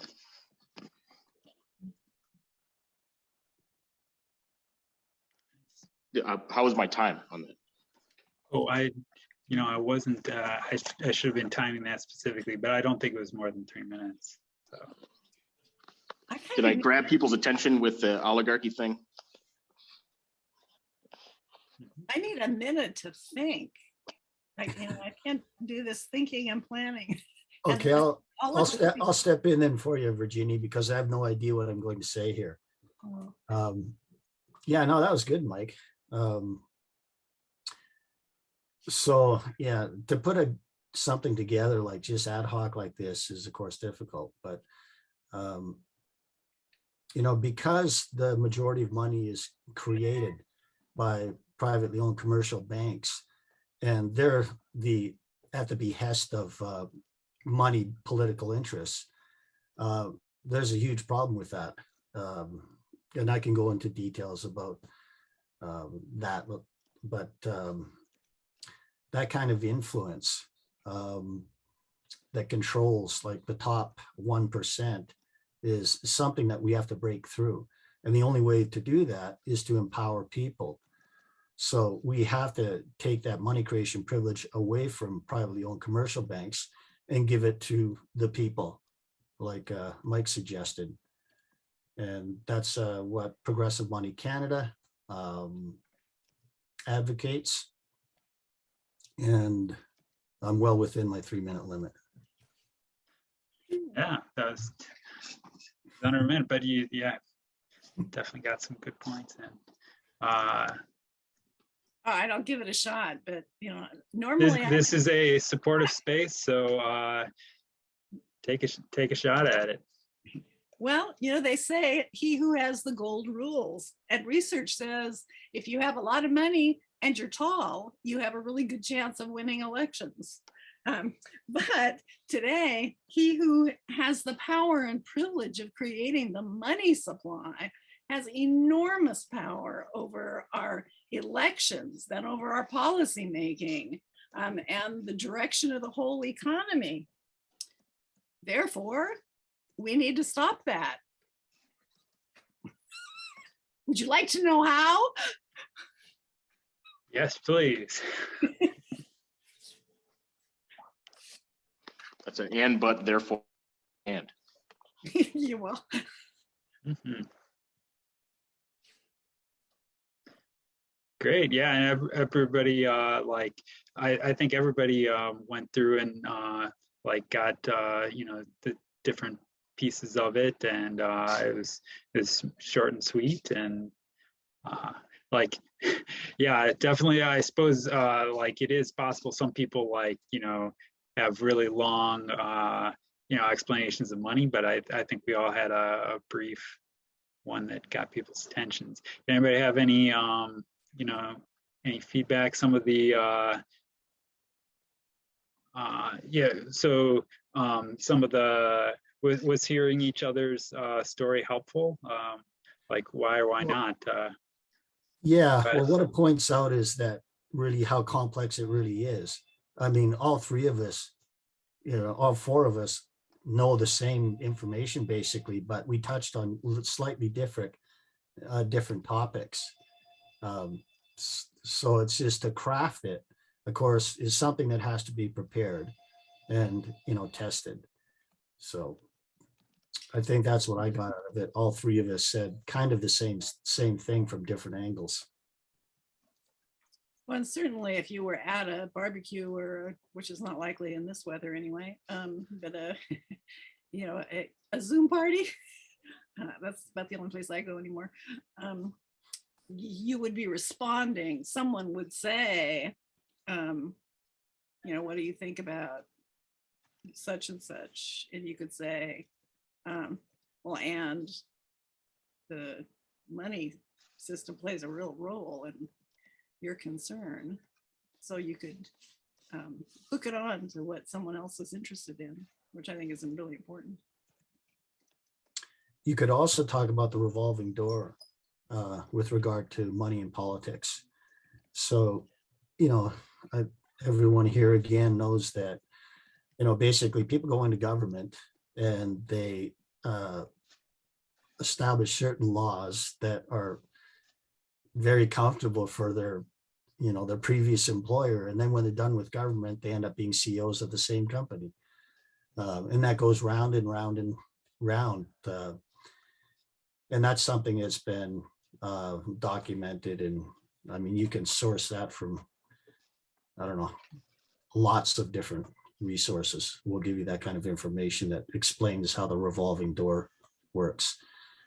So I think that's something that really would grab people's attention, is just knowing how moneyed interests are involved in that influencing the money creation process. Yeah, along with that, I think the word puppet is good to use in this context because it helps people understand that. Do you want to vote for a puppet, a stooge of the banking industry who is there to shovel money into the banking industry and not regulate, allow them to exploit the public in fundamental ways? Or do you want a person who will govern, who will regulate? Yeah, you guys do. Go ahead, Virginia. Well, I was going to say, I haven't found that most people seem very well aware of the levels of corruption. If they don't know the details, they at least have a strong sense of it. And I am really leaning heavily toward finding ways to sell the features and benefits of the system that we want, and really avoiding, I don't know about you guys, but most of my friends and I are really pretty discouraged and tired. And if anybody I've actually gotten off watching a lot of the stuff going on in the media just because it's exhausting. There's so many things people are doing that are bad. I don't know anybody who needs to be reminded of that. I think people are really hungry for a practical path to the future they would like to see for themselves and their families. So rather than another tirade about puppets and greedy bankers, I think people want to know, what are you offering that would be any better than what we've got now? Yeah, I agree, Virginia. And actually, if you go to the Progressive Money Canada home site, on the homepage, it's a positive message.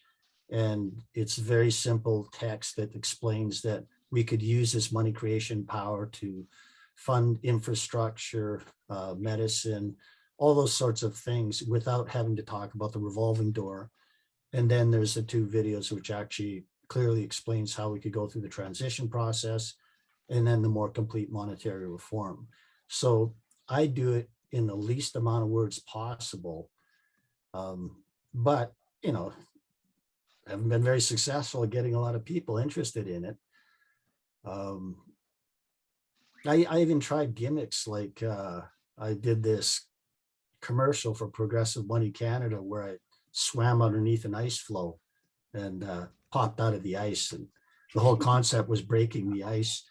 And I see all kinds of videos like that going viral, like just goofy things, or a girl petting a kitty cat, gets 1 million views or whatever.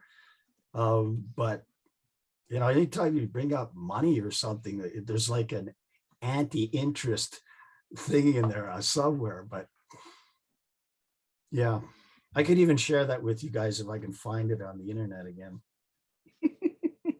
It's entertaining. That must have been chilly. Yeah, and you guys could, like the young folks would think that something like that you could share and say, hey, see how much fun monetary reform is? Anyway. Yeah. I think it is good, like, especially what you're saying, Virginia, about like people being positive, and, maybe it's good to have like a little bit of like, yeah, you pointed out that this terrible thing, but yeah, not having a tirade on it, as he said, just, connecting a positive vision of how you can make the change to it. So I very much like that. Yeah, so were there any other things that stood out in the stories we had, or any questions or comments about things?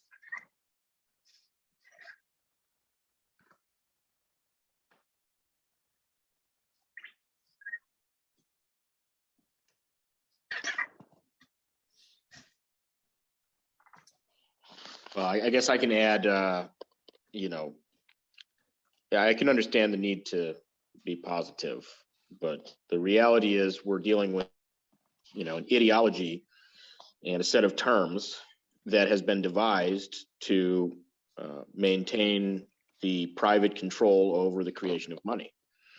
And so MMT, even though they may claim that they are not, by not advocating for monetary reform, they are advocating for retaining the existing system and maintaining the private control over the money system. And they fight, you know, pretty staunchly against the fact that that even matters, that the money system, that all money, literally, except for coins and notes, is created, originates in a bank loan. And even the creation of the notes is imbued with a certain amount of debt as well.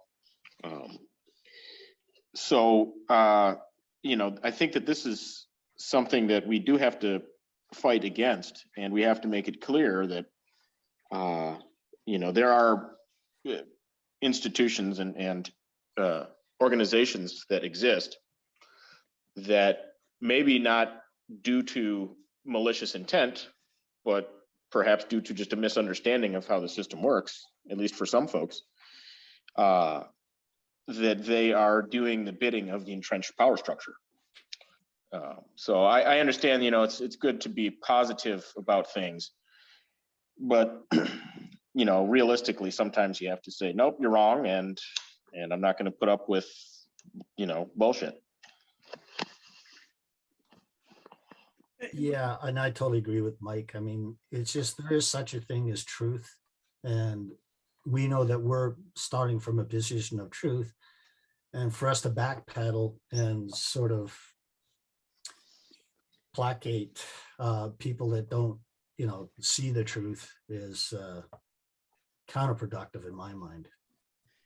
Well, you're assuming a dichotomy here. You're assuming that it's an either or, that we either have to confront and battle, oh mighty ones, or we're going to, it drove me nuts in the Bush administration. You know, you didn't want us to appease, we had to go drop bombs on Iraq. Those were our choices, right? Appease or drop bombs. This aggression will not stand. Well, but to some extent, that's what I'm hearing is, well, gee, we're faced with this choice.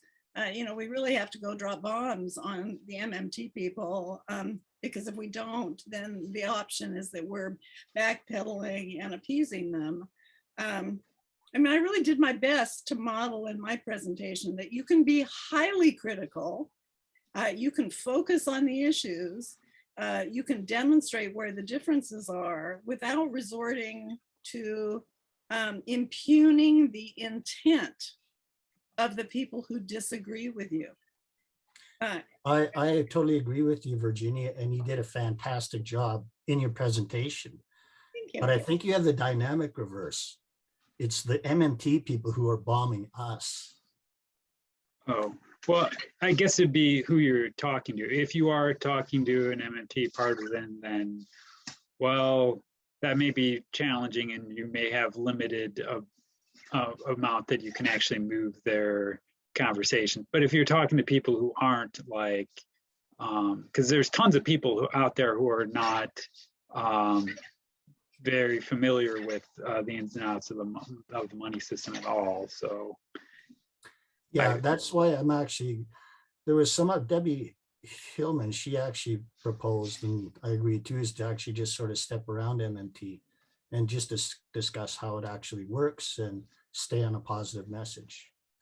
And if people join in with that message, then great. Well, I mean, they've debunked, if I could jump in and say that, you know, supposedly MMT people have multiple debunking papers and videos of, you know, what they refer to in certain instances as AMIs, positive money, and other things that are just blatantly wrong. And so if they are putting out there that, hey, these guys are wrong, and they have like the worst conceivable evidence possible It's easily disprovable. As a matter of fact, it is the content that they have is not even on subject. It's not even on topic of what they're talking about. Then we have to put some messaging out there opposing that. But if it is a person who is not, in an MMT or a hostile kind of a belief structure, I think at least Bitcoin is something that needs to be confronted as well. Because Bitcoin, I think, is really corrosive. But anyways, I'm all opposed to, calling people wrong and, calling out things that I think need to be called out. Yeah, well, one thing that might be interesting is to ask a question and see how somebody responds. If they respond with interest and inquiry, then you can have a conversation. If they're, just whip out some talking points or something, then you're probably not going to get very far. Yes, and that is basically my experience with MMT folks. I did my best, and I always soft pedal. I always start out with very complimentary and tell them all of the good things that they have done. And then just as exactly what you say, I ask the question, but I think we're kind of getting a little bit off topic because we want to try to find the short message that actually grabs the public or people that are not tied to MMT, just the general public, which is, that vast group of people that we just can't seem to reach. But anyway, I found that video if you're interested. It's about 30 seconds long. Oh yeah, let's see it. Are you able see if I to can share screen? Yeah, I'm going to try to share the screen here.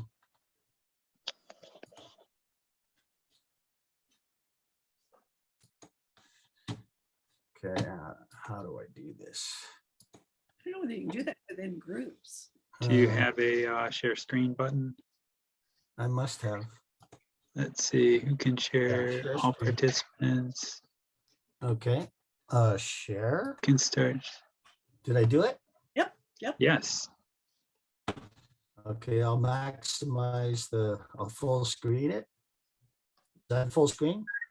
You got the full screen there? Yep. Okay, 30 seconds, here we go.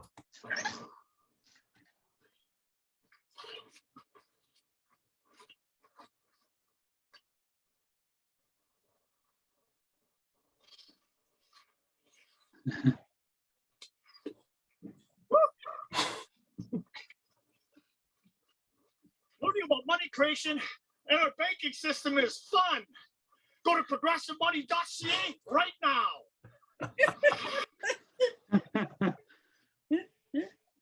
Way to break the ice.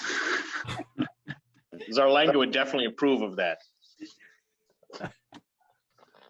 Okay, stop. Oh, what's this? Okay,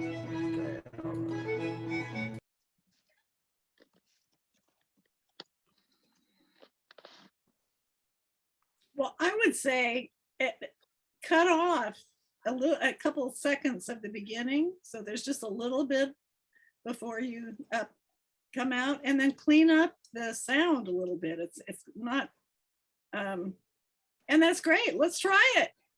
Yeah, well, it's the sound part. I mean, I basically recorded it myself on a timer, just trying to find gimmicks, like trying to get people just interested in talking about monetary reform, and still that is just dismal failures, like 160 views or something like that.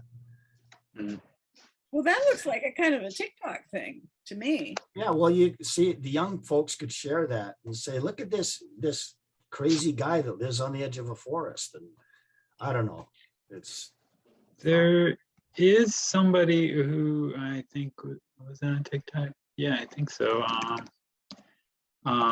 Somebody who's talking about economics, if not specifically monetary reform, that we're like me in the Youth Caucus, we're going to try to reach out to. I haven't really interacted yet, but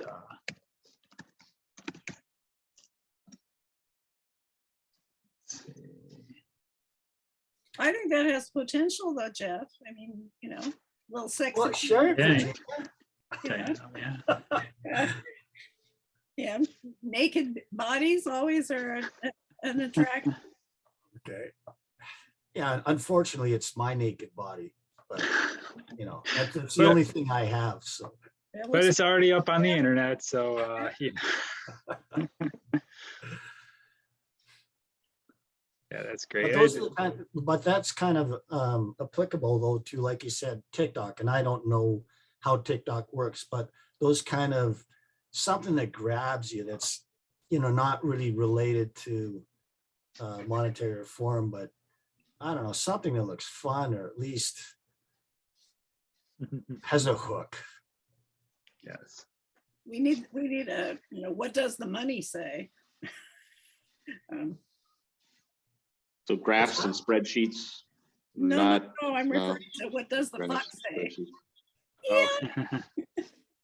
Which has what, like, I don't know, 300 billion views or something insane right now. Mm-hmm. Yeah, so that's in your ball field there, Steve. Like, I really don't know what to do. I've employed those strategies and therefore in the messaging in Progressive Money Canada. I don't aggressively challenge people at MMT. I always start with very complimentary and, you know, explain what they've done. They've actually furthered the conversation about where money comes from.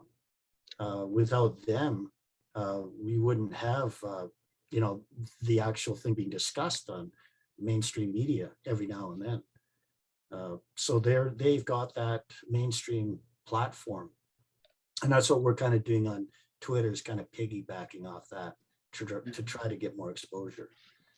But again, I don't know how successful we're getting it, but trying. Kelton blocked you. Huh? I saw that Kelton blocked you. Yeah, so Stephanie Kelton blocked me for asking questions. Uh-oh. Well, you know, here's another idea for an attention getter. What about monetary reform? Monetary reform. You can try. Shouldn't hurt. So. We're gonna have a little whale leaping over Jeff in the ice. Yeah, I like the creativity and the positive vibes for sure.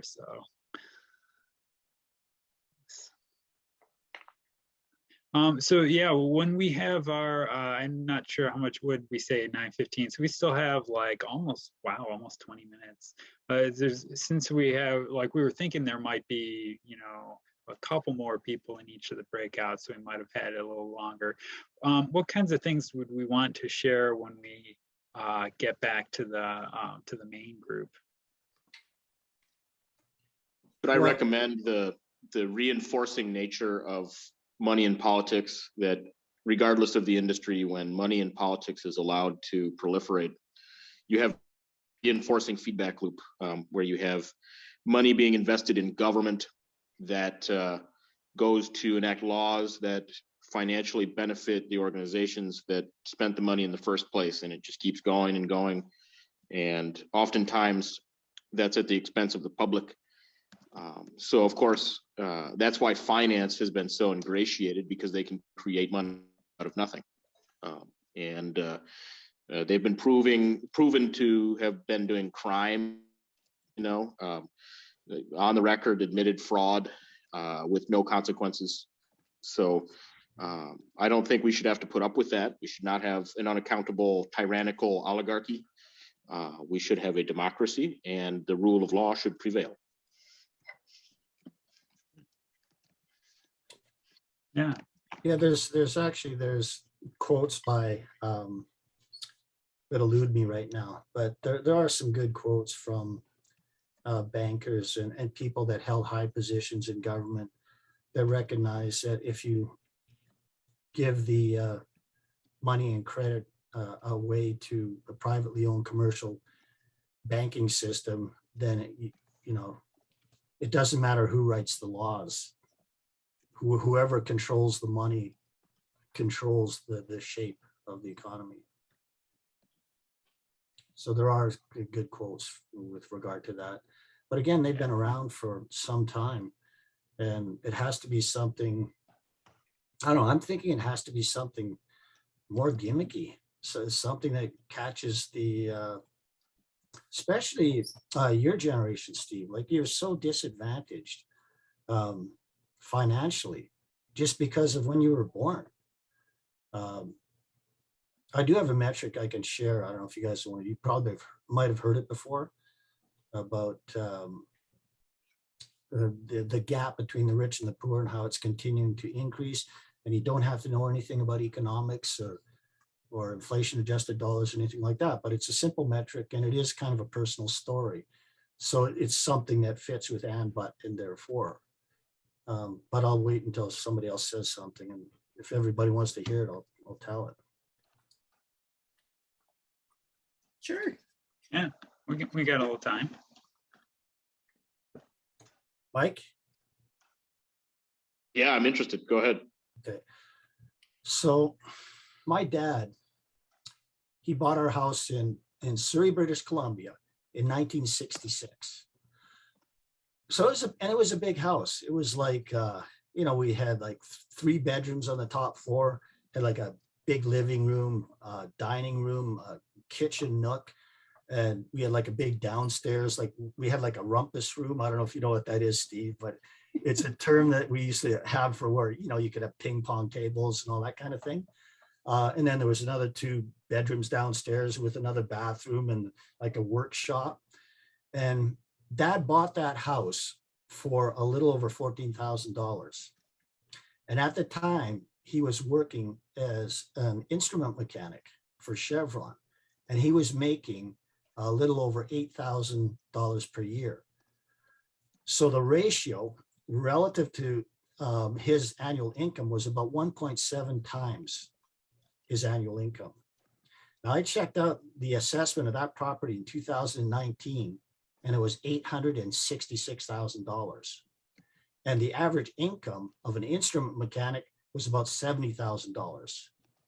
So the price of the house relative to the annual income was about 12.5 times the mechanic's income.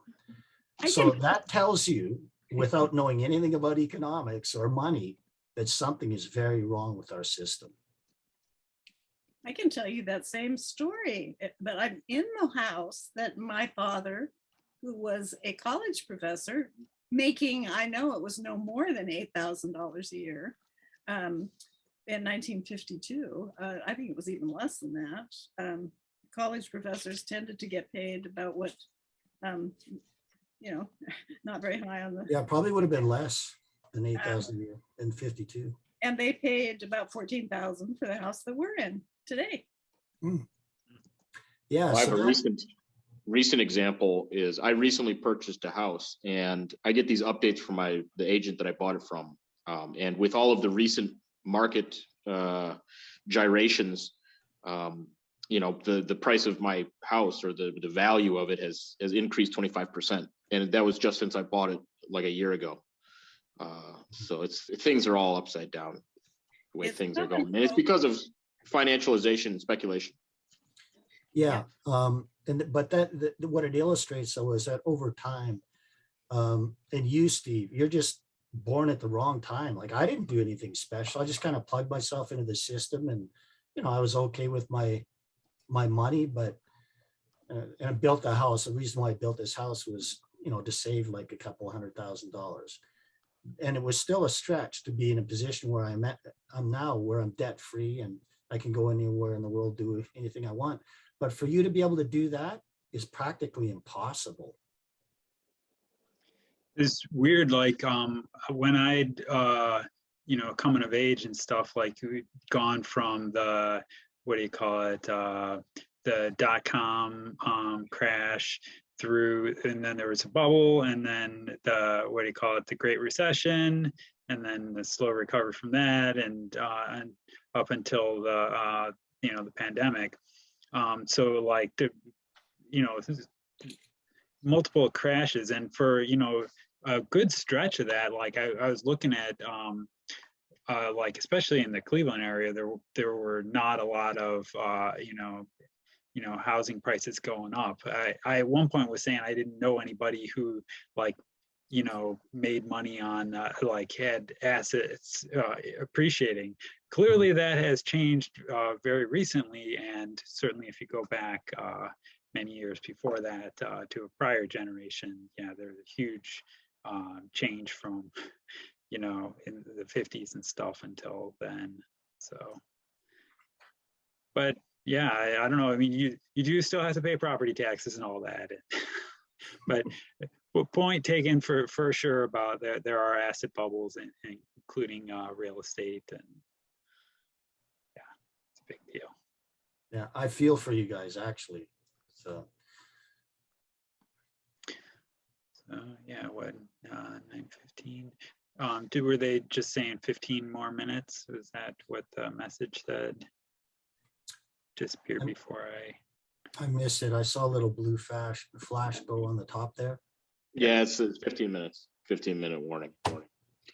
One thing that I could add is this is why a debt jubilee is so critical, because we do have people who have been overly burdened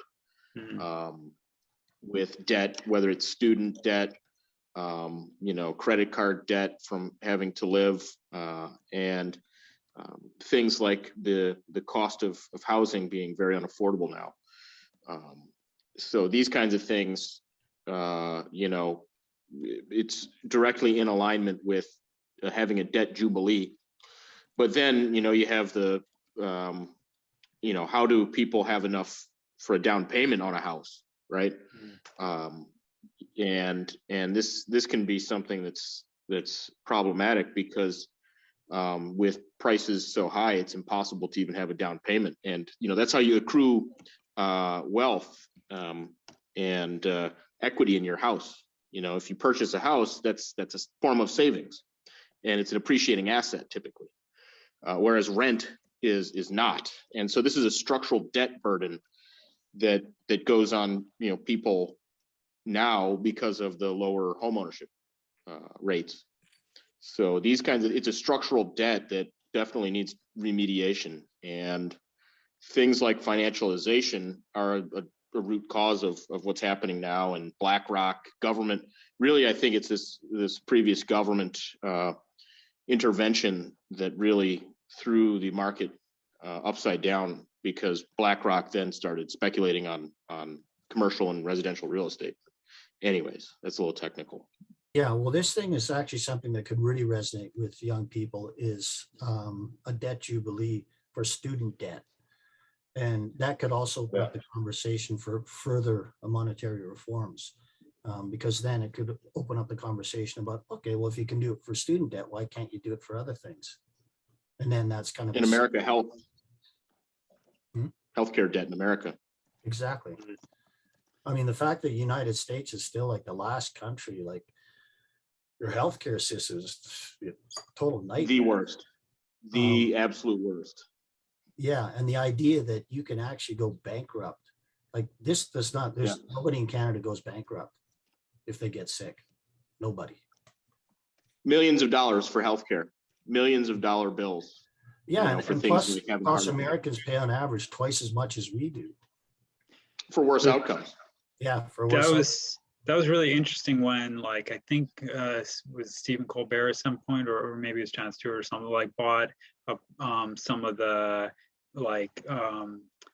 medical debt on and like just forgave it instead of trying to collect on it or something. That was an interesting way of raising awareness of it, especially in a positive way. One thing that I mean, hopefully the debt jubilee would be most powerful if it came along with a fix where, like you have where people aren't going to debt in the future.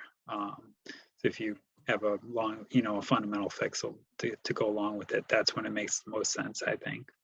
Yeah, that's kind of what I was saying, is it's kind of a segue to more complete monetary reform as proposed by Alliance for Just Money, AMI, and PMC.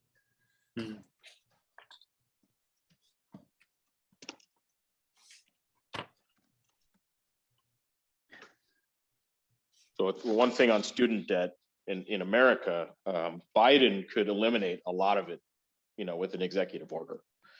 And so it doesn't even need to be a debt jubilee. It could just be the government writing. I mean, it's a kind of a jubilee, but the government effectively would be canceling all that debt. And so Biden could do that.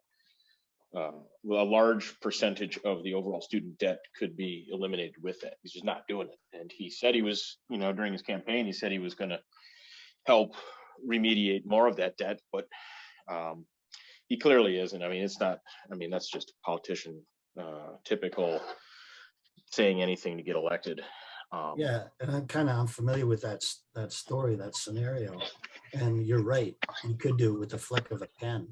But again, you have all those moneyed interest in these institutionalized Democrats that are, that's like the American system, like good cop, bad cop. Like all these Democrats, they have exactly the same donors as Republicans do. But it's almost like they're paid to lose. Democrats or Republicans are paid to win. That's right. I think more precisely, Democrats are paid to be weak. Yeah.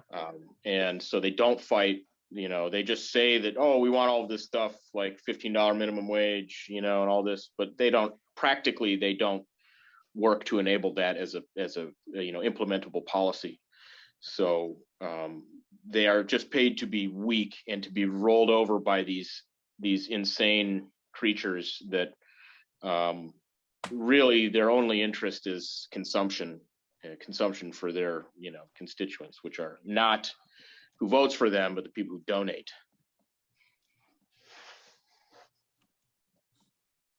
And see, that's the problem is that we're supposed to have a constitutional representative democracy. And the representation has been captured. So it's really a way of not allowing government to regulate effectively, because the organizations that are being regulated are funding their own deregulation. This is precisely what happened with Reagan and the deregulation under Reagan, and then even more so with Clinton. Clinton was the deregulator in chief. He deregulated telecoms, deregulated banking, Glass-Steagall, Commodity Futures Modernization Act. And so it's bipartisan. Greenspan was all for deregulation. And so, isn't that what the government is? It doesn't to govern mean to regulate. And so it's like they are working against their own definitional, like why they exist. They're saying we shouldn't exist. Okay.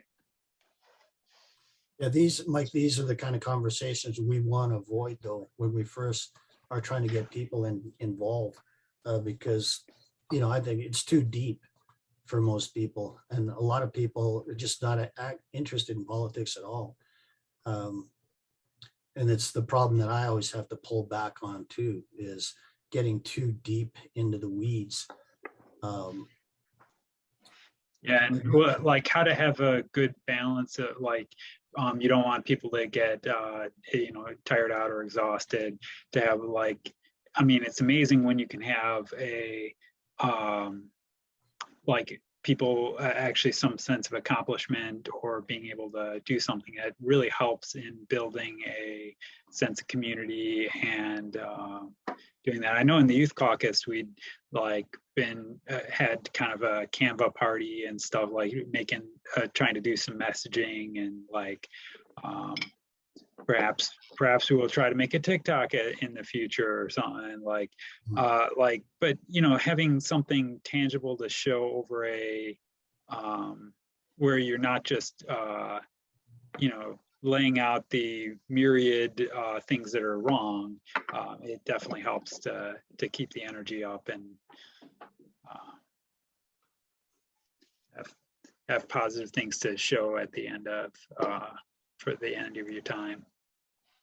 So just a quick go around. What are the things that in your friends and family are, and just one word things, don't go into explanations. What are the issues that are of most concern to them? If you were sitting down at a table, what would they be most likely to talk about? You want me to start, Virginia? Sure. Well, I have a sister I can't even talk to. She believes Donald Trump doesn't lie, and any number of conspiracy theories. My brother is pretty much aligned politically and sees the same things that I do. And my other sister is sort of in between. My mother is totally indifferent to all of it. Okay, but what are the issues? What's on their mind? Well, she said, well, for example, Lori thinks that the deep state is the problem and all kinds of conspiracy theories. So she doesn't even see the reality of what's going on. And my brother sees the same thing as I do. So they recognize the same things you do, Virginia, the same things that everybody else here sees. Yeah, but we all have kind of, I'm looking for really more specific. Like, okay, if she's concerned about the deep state, what is it about having the deep state take control that is of real concern to her? The Democrats are all pedophiles. So one of the most important things for her is a sense of safety in the home, a safety for the children of the nation. Yeah, you could say that. So that's kind of what I'm looking for. What are people's? Well, it's fear-based though. And there's kind of a pattern with people that believe these conspiracy theories is it's all fear-based. It's like, you know, the pedophiles, the Democrats. But see, something has captured. I mean, I have friends too who are in that down that rabbit hole. Epstein didn't kill himself. Well, I might even lean towards thinking that might be true. Oh, he's still alive. Well, if you have actual evidence. I mean, there's some validity. There is some validity, but There's some validity pointing to Republicans and people like Donald Trump. Yes, and CIA. But Donald Trump, CIA. Don't go down that rabbit hole, please. Yeah, okay. I mean, my point is there's something in people's daily living that, for instance, your sister had vulnerabilities and fears that someone could hook into and feed, you know, with the idea that, you know, Hillary's running a pedophile ring in a pizza parlor. Something about that made sense. There's some deeper, and I think that's what we have to be curious. What is it that makes all of this make sense to you? I don't mean you, but I mean to whoever. Okay, I mean, we all tend to get into, and I know that, I mean, there's certainly a pattern here. Everybody drops into, let me tell you everything I know. This is a what I know drop. And it's way more important to go on the other side of that. Okay, if you believe that, what makes that make sense for you? There is some scientific, 50, I see it, 54 seconds left. There is some scientific basis for the way people think and differ. Oh, there's a whole lot of, And a lot of it has to do with actually kind of, there's one part of your brain called the amygdala, which you may be familiar with, which is tied to logical reasoning and thought. And there are definite correlations to political affiliations. Yeah, various things. Yeah.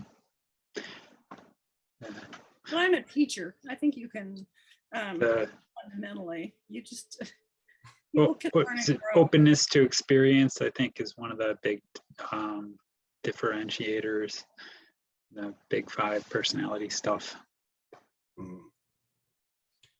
All right. Yeah. Well, thanks everyone for this, for the breakout room. I especially like the stuff in the beginning. I don't know if I've officially met you, John Howell. I kind of know Liam, but hi, I'm Fernanda. I'm new to the AFJM and monetary reform movement and with the Youth Caucus planning all this. So I'm currently in El Paso, Texas, but I also live in Pennsylvania part-time just graduated from Penn State with a master's.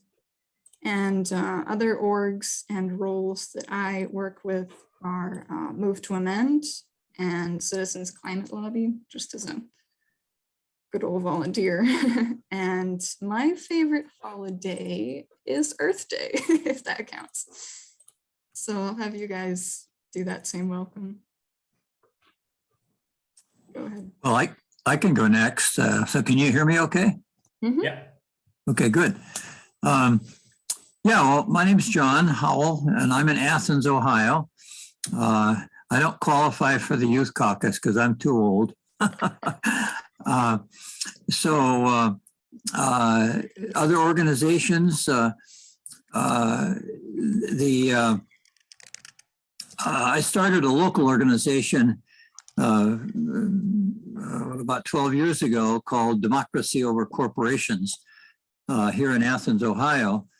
And we immediately linked up with Move to Amend at that time because we were all in shock over the Citizens United decision. So anyway, we had people come down from Move to Amend people, David Cobb and others, and invited them down. And I'm in a university town, so we were able to get interact with university students as well as our Democracy Over Corporations organization. Yeah, let's see. I can't see my cues in terms of what I'm supposed to say here. Wait a minute. Organization rolls right. Well, favorite holiday. Yeah. Oh my goodness. I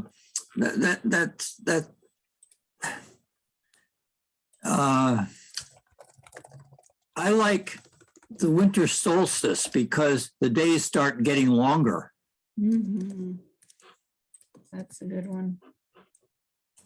I'll just pop mine in there. Yeah, so I guess I'm up. Yeah, I'm Liam Considine. I am in Princeton, New Jersey right now, but I've kind of been living between Amsterdam in the Netherlands and Princeton. I've been volunteering with Citizens Climate Lobby since 2015. And I actually just had a very interesting meeting with Representative Peter Meyer from Michigan's 3rd District. And we actually found a discipline expert in commodities and energy that was able to make carbon fee and dividend, Citizen Climate Lobby's core tenet, much more palatable to his more conservative mainstream mentality. And yeah, so that felt like a good success. I've worked with a group called Metabolic in the Netherlands, which is a sustainability consulting firm. And I've been a part of a number of groups there, one working on co-housing called the Noyament, and one focused on preventing food waste called Taste Before You Waste. And here in Princeton, I volunteer occasionally with a group called Princeton Mutual Aid. And yeah, my favorite holiday is probably International Workers' Day, because it's also my birthday.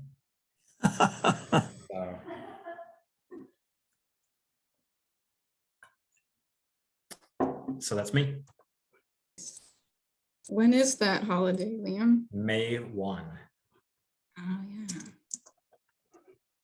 Workers' Day. Cool.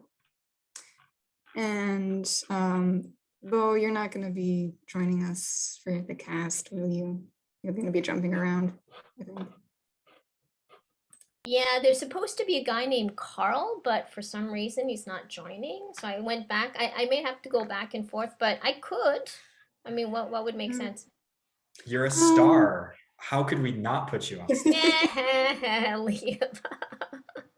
Do I have to stay in the whole breakout room the whole time? We could probably give you a quick, easy role. That would work for me. That would be fun, right? Sure. Okay. So just give us your quick intro. Favorite holiday. My name is Bo Young. I'm in Toronto, Canada. Other organizations, I mean, AFJM is a big one. I also work with a injured workers group, Injured Workers Action for Justice group, as well as Justicia, which is a migrant workers group, and also Citizens Climate Lobby to a lesser extent. And my favorite holiday is New Year's and New Beginnings, especially Lunar New Year. Awesome. Thanks for sharing. Thanks, Fernanda. All right, the next thing, I'm pretty sure I can skip this one since we're all old timers at this concept of just money. Basically, we're going to be talking about how we can reformat this dysfunctional system that gives value to some things and not others, and to reformat that into something that is fair, just, and structurally functional. And that involves many, many parts. But we're going to keep it super simple for the purposes of today's project. So this next part is where we introduce the method. And this method is called the ABT, and stands for and, but, and therefore. And so in the and portion is where we are outlining the problem. And in that case, this is climate change. So there's so many ways to outline it. I'll go through an example a bit later. The but is where you present the conflict of the story. So you find something that doesn't work one way or another, and then you get to the conclusion, which is our therefore. So for the purposes of this project, we're going to be using our therefore and our conclusion to justify why we need a just money system. And then next, so here's a really quick outline of what a skit story about climate change would look like. So the IPCC reported that climate catastrophe is imminent and already happening if we do not cut fossil fuels as our major energy source. And transitioning off fossil fuels is a huge investment. But if we consider that externalities, maybe that's a jargon word, I'll say the externalities are the costs that don't get calculated as the price. So these are what makes it so cheap using fossil fuels. And it is evident that that is the root of the problem. Therefore, within a just money system reform, we would be able to consider the externalities and plug in the cost and the price of everything damaging that happens as a result of the fossil fuel industry, and adequately invest in those sustainable energy alternatives. So that's what it's going to look like. Any questions so far? Just feel free to interrupt if you have ideas, questions, whatnot. I got a Google Doc up on my screen, and I've got an and button therefore, but I don't know if are we gonna use this one, or are we developing? We're gonna be developing a multi-story skit. Oh yeah. So yes, every one of us will be developing our short snippet with and, but, and therefore. And there are several subtopics on which we can center this so that it gives the whole complex idea of climate change. So there are so many sub-stories. I did mine basically on like externalities, climate catastrophes, but there's also so many other ways it can go if we talk about the story of pollution, and either at a local scale or global scale, or also like extractive industries. So that'll give you some idea. If you want to take, you have a document open, how about I just share this one and we can collaborate on it. Sounds good.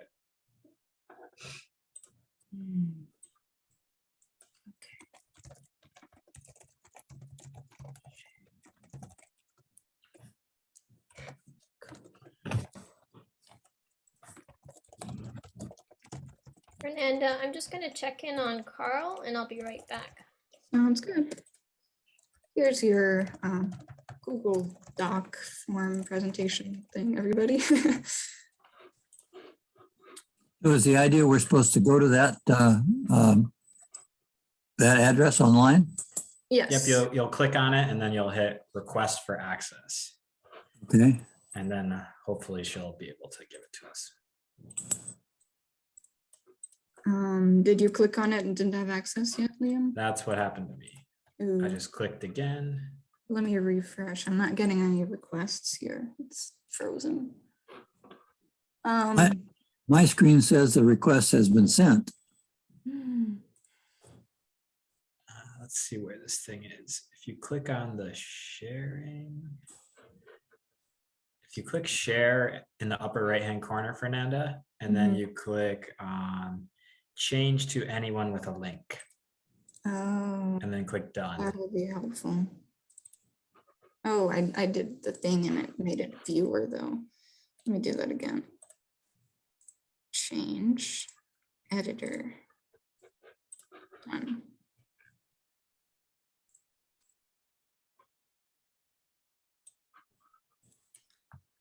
So we have, let me look at the timeline.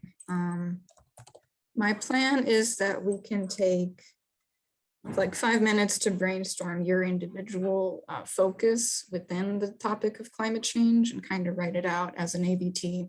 And then we can like smash them together and make it into a script with like characters. There's only 3 of us, so that might be challenging.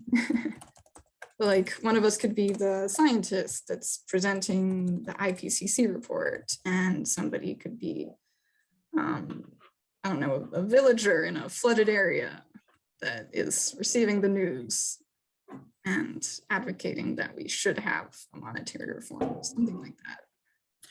Ooh, so many possibilities. Yes.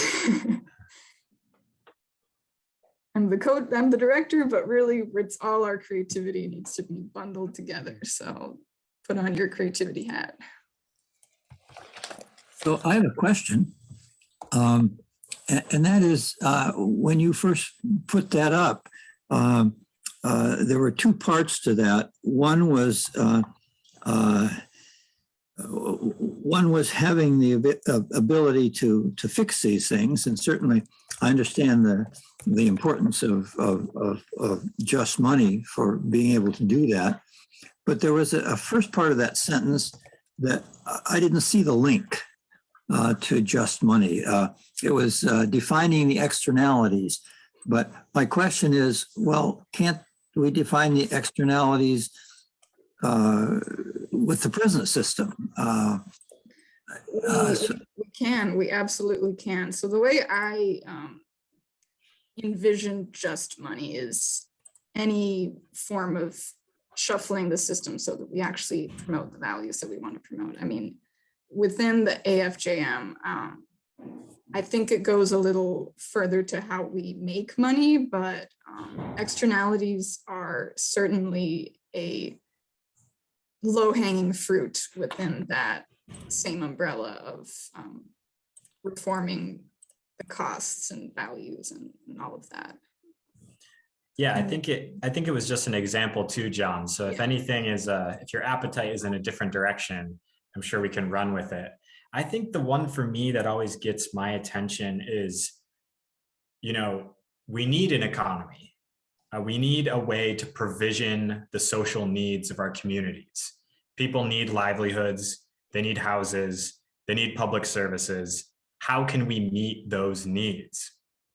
And our economy right now is structured in such a way to create capital accumulation rather than meeting the social needs of our communities. And I see just money as a way of reformulating an economy that actually provisions the social welfare of our communities rather than feeding into the current physics, which create capital accumulation. So then we can, I have this thing in my head where someone says, but people need livelihoods, people need houses. How are we going to meet their needs? And then we can kind of get into the reality here, which is that with a communal vision of, preventing this artificial scarcity, we can start our economy by servicing our social needs instead of by feeding it into some free marketplace and then taxing the activity of this wild mechanism in order to fail to meet our needs. So I don't know what kind of context we're going to smash that into, but that's kind of where my head is. That all makes sense to me. And in response to what you said, Fernanda, what I understand is that, in a sense, you have a broader definition of just money than just the kind of monetary reform that we speak of in terms of the NEED Act, for instance. You got a bigger view of what just money means. Is that right? Mm-hmm. Yeah. Yeah. That's where I was going with that. Yeah. Right. So we'll pause there and welcome our newcomer. Hi, Carl. Just say hi and unmute yourself if you can. We did go through some introductions. You can read them on this link. Copying it once again. And that should give you access to this communal PowerPoint that we're working on to create our Zoom skit for tonight. And so we'll keep going. I don't know, Carly, there? He did join, so I think there's a good chance, but maybe he's having tech troubles. So we'll just give him a keep chance to pop going. in. Yeah. Where were we? Oh, okay. You're already writing down a script.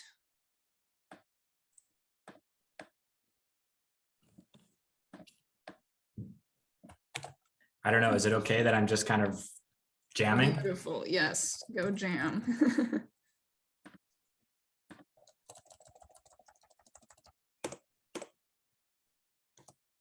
So I can try and get some ideas down, and then maybe we can shape who's saying it and what their context is. I'm a very text heavy person though, so I don't know if we're going to be able to put it on a PowerPoint. I can make more slides if we need to, like, have the outline of the problem introduced, and then we can have the but somewhere else. Sound good? Yeah. So we're just trying to get the then, or because I heard the first person, maybe the first person is the then, and the but is this person saying, we need an economy that we need the livelihoods, we need the houses. And then it's be, but, then, and what is it? BTA? And, but, therefore. Okay, and, but, therefore. And then the third bit is a quick thing on just money. Yeah, I'll do the therefore on another one. You want to share your screen? Yeah, I could do that. I think that would be good.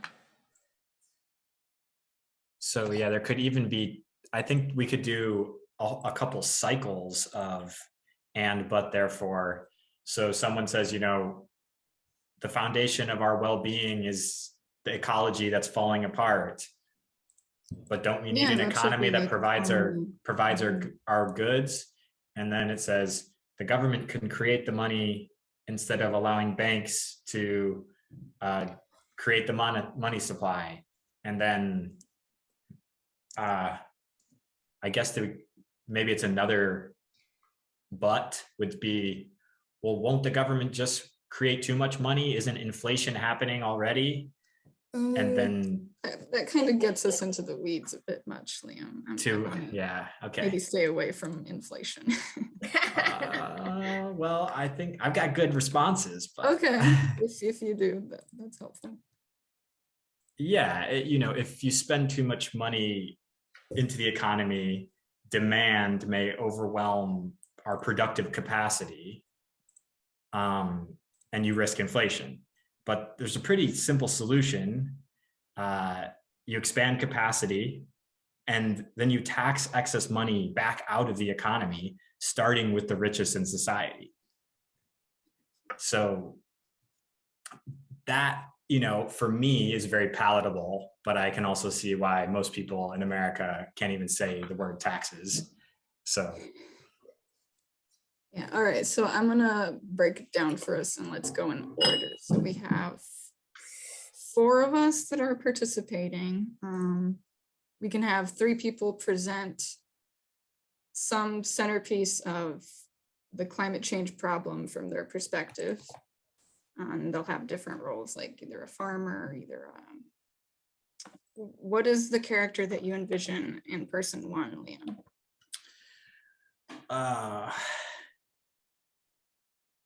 Yeah, that's a good question. How do I add a slide here? Insert. Just like that. Ah, nice. Because I have this other bit.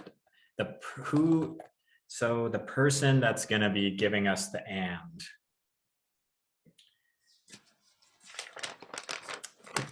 Do we want to make it really relatable and kind of domestic, or do we want to move it up a level into local government or business or?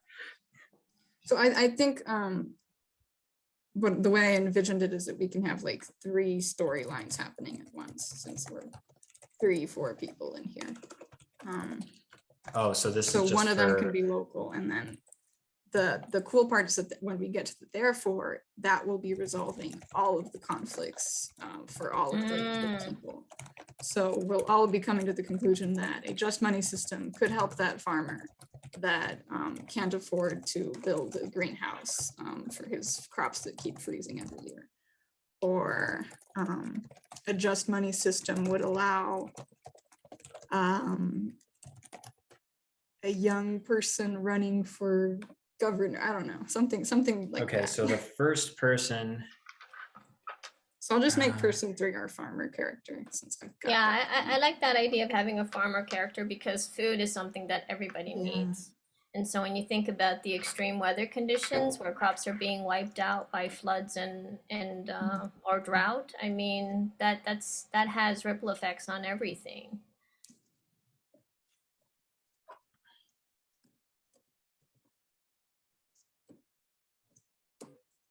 So this farmer person will say, oh, I've been having my crops freeze or get washed away for the past 3 years. I need to build a greenhouse. And then the but is... Well, not even I need to build a greenhouse. I can't feed my family. Seriously, Yeah, well, I was on a call with people from Kenya, and it's like their crops are wiped out. They don't know what they're gonna do. They have no food to even feed their own village. I like this, but I'm going to move this person 2 script to the next slide. All right, Liam? Yeah, for sure. That's fine. So here's our but, I think.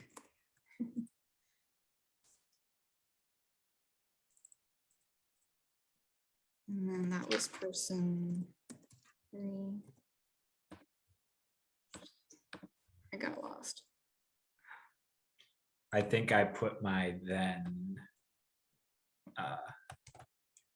Can add one more slide here. There's a therefore. Therefore, gosh. Yeah. Therefore, then, but kind of synonymous. All right, John, has any ideas been popping into your head about what character you want to present for the climate change conflict? Well,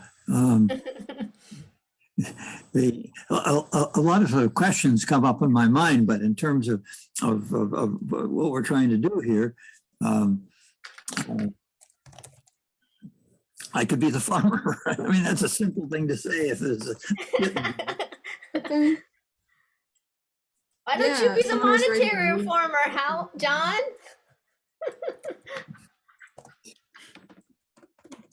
Well, sure. Okay. I can always argue for monetary reform, that's for sure. Yes. Millennial. That's awesome. So what would our scientists say? Our climate scientist? Yeah.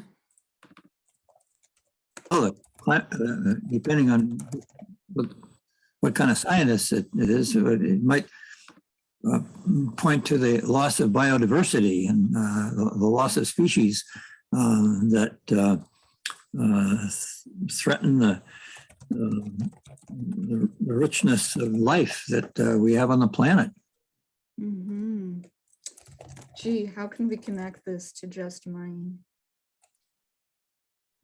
Obviously, there's immense value in all of the diversity, biodiversity. We can connect it to just money simply because all of these problems, like redoing the energy system and protecting from biodiversity loss, all of these things require substantial investment by society as a whole. And that means through the tools that society has to act as a whole, and that's government. So essentially what is needed is a freer hand for government to essentially make the investment on for solving these problems, redoing the energy grid, or protecting against pollution problems that kill fish and other. Here. How about this one? I mean, basically what happened with COVID is humanity has started to expand so deeply into other organisms' habitats that we're starting to squeeze them pressure them so much that we're, getting infected with, transmissible diseases. And, unless we have a well-functioning biodiversity and a balanced relationship with the other life in our world, we're going to continue to feel additional issues like this.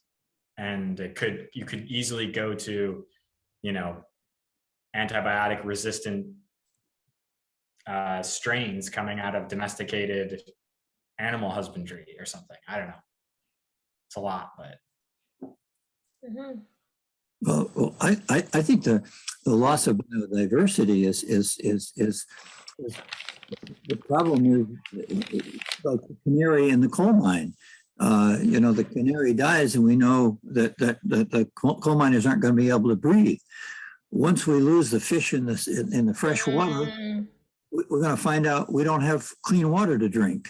Or once we pollute the oceans, we're going to find out that we aren't going to have fishes to eat.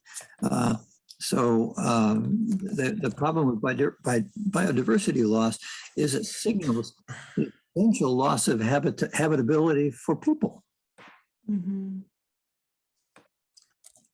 Yeah, super true. All right, our scripts are getting a little wordy over there. You have a whole soliloquy to recite. Okay, I need it. That's what I need you for, Fernanda. You want content, I'll pump it out. But all right, we shall get to summarizing that after we have our but statement. Or are we still missing an and, perhaps? Because we have 3 ands, 3 outlines of the problem. We also need an and of conflict. Okay, you're already resolving your millennial issues over there. I don't know if I'm resolving any issues, but I'm trying my darndest. So are you saying you need another and? No, I need you need a but. Yes. Oh, we have 2 buts. We have 2 buts. The second page, we have, No, we and have is the one first on one. that page. Mhm. This one is and? Yes. Okay. Our script is only 3 pages long. So the but.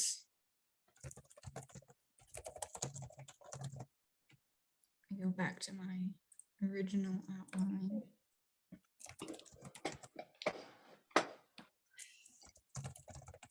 So we need to identify what in these core stories we can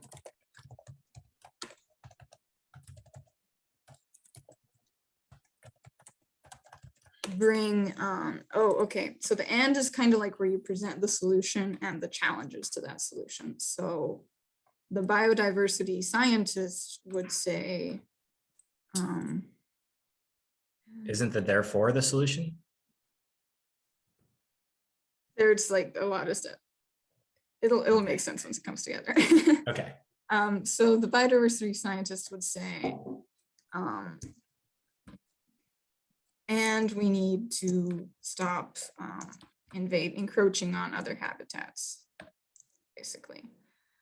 But the but is where he realizes, but a lot of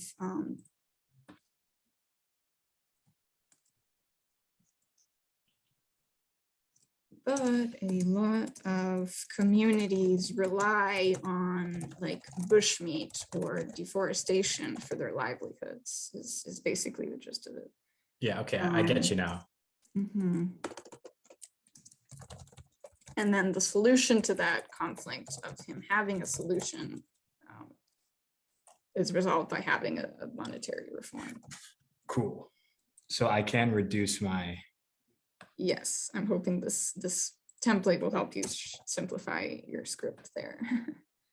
So let's brainstorm. What would the farmer, what solution can he come to when he realizes that his crops are freezing and washing away every year with superstorms?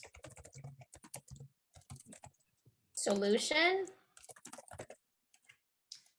My first thought was committing suicide. That's not a solution. That is happening.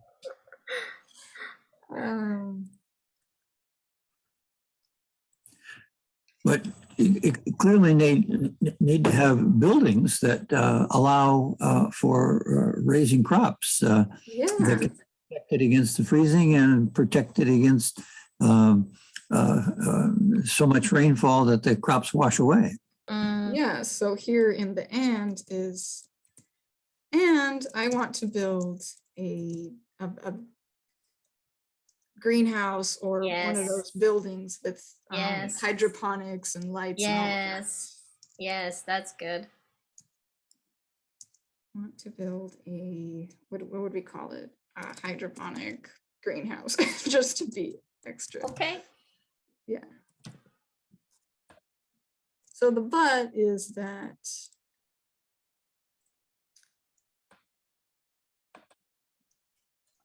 the farmer actually gets paid to raise certain crops, or he raises the cash crops. Yeah, cash crops. And so the there's subsidies, but the subsidies from the USDA only support me growing more soybeans and cash crops. Yeah. Soybean and corn. Mm-hmm.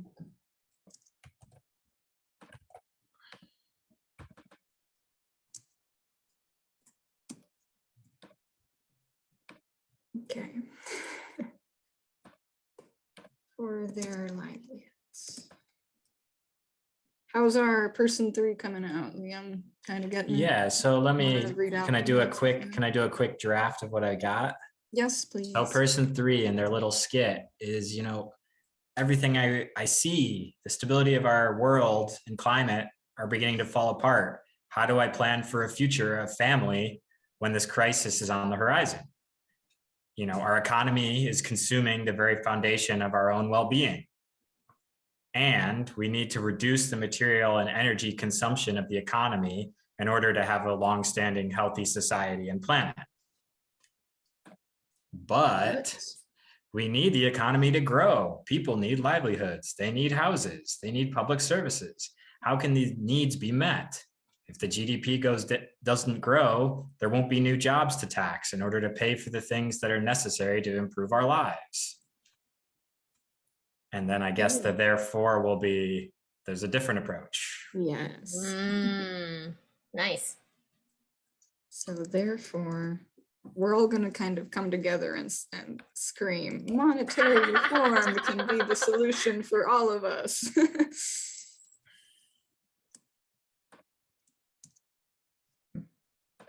all of us. So this is the ensemble. It's getting so cute.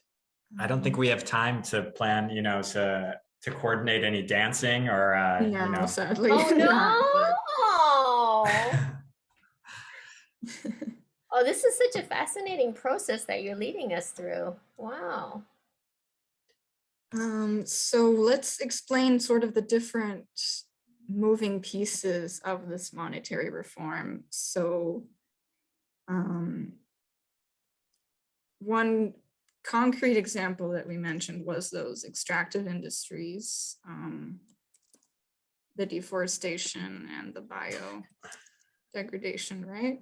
So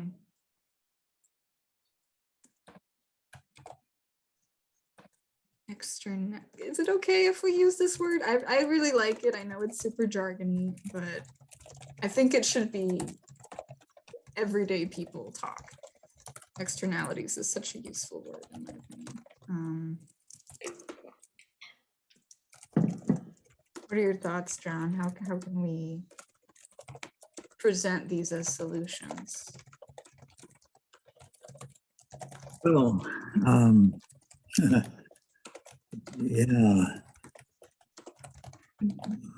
In a sense, it strikes me that these big problems have multiple components to the solutions, and monetary reform is just one. It's not the magic thing that does it all.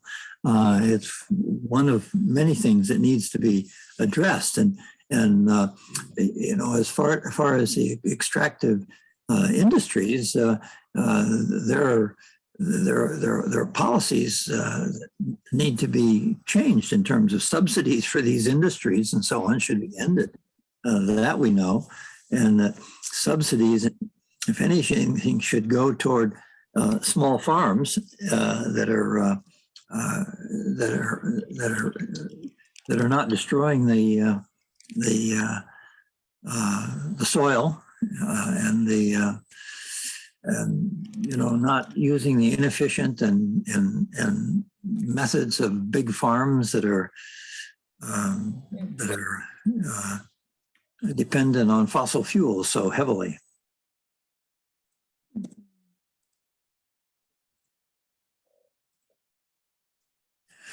Yeah, so what monetary reform does is it provides essentially what the government needs to do to essentially provide the subsidies in the right places. Yes, all right.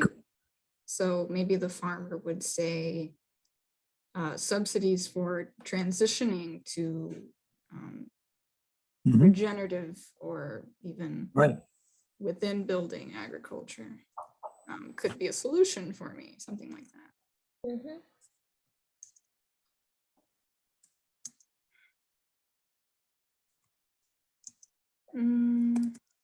So do you think this story format makes it clear to whoever the audience is what we're actually proposing as a solution? It's moving the money around so that the characters will have resources to do what they need to do to carry on. Yeah, you know, we're not really doing a full introduction on just money, and I think that's okay. We can slam one in there, or we can try to capture the real theme. And I think in my first tirade, an economy that provides for the social needs of the people, an economy that actually provisions the welfare of human and non-human life. But that's a bit, because I don't know how else to get in. I don't know how to do it without getting into controlling the currency. That's really kind of a requirement. Liam, you just put this article in the chat, and it's quotes Jason Hickel. Yeah. And Hickel is a co-author on another article recently by Mastini and somebody else and Hickel that asked the question of how do you do a Green New Deal without growth? And what they conclude in that article is really interesting. What they conclude is you need three things. One, you need a major reallocation of the of government expenditures, and the implication of that is obviously from wasteful things like military stuff and inappropriate subsidies into supporting appropriate things. The second thing that is needed is an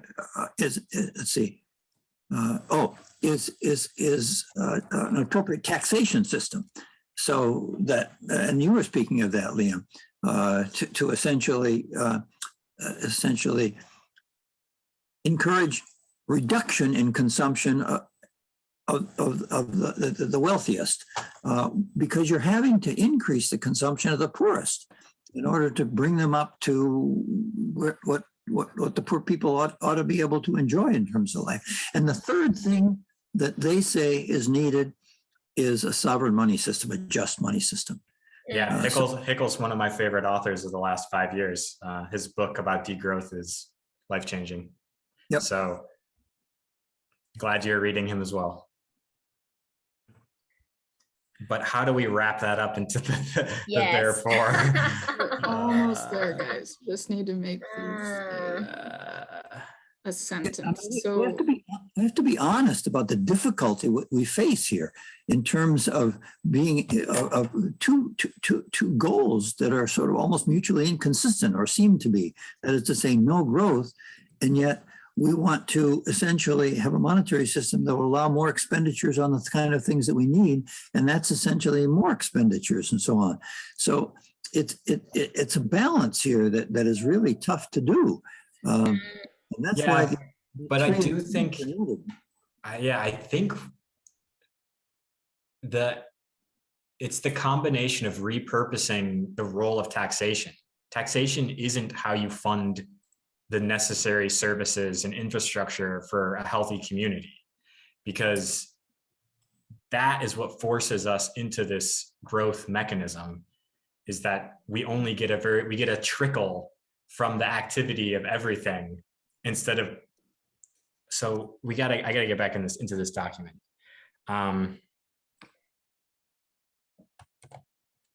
How does it? I didn't finish all the sentences here. So we got the farmer, the scientist, and the millennial. Maybe the millennial, I was thinking, can give a kind of overview of what the comprehensive solution is. Oh, why'd you delete that? I need the space, Fernanda. Okay, fine.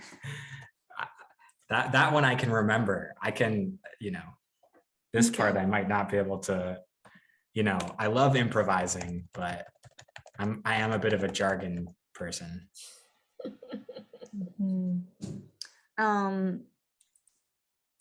So what did we think about this character's script?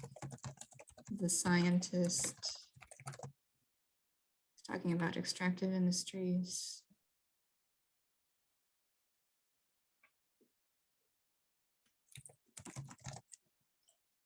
Yeah, I think it makes sense.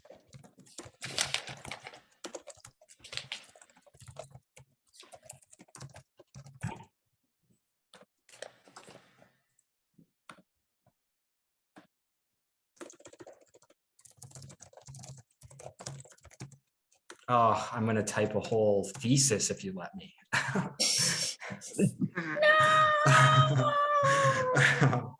Very timely, Bo Young.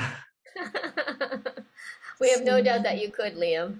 All right, Do it person well. 3, we can create money for public spending simply by issuing currency and expanding the deficit.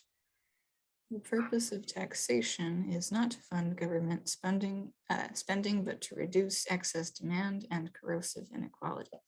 That's nice. That's a good wrap. Let's just give it like a conclusion for all of these characters. Liam, if you're doing person 3, can you make it bigger so it's the same size as the others? Yeah, sure. I think I can. Let me copy that format. I got you. Oh, yeah. That's better. For us old timers. Is this therefore satisfying to everybody? Do we need a larger conclusion overall? Therefore, climate change can be resolved. Climate change requires a The resolution of climate change requires. Yeah. So it could be something like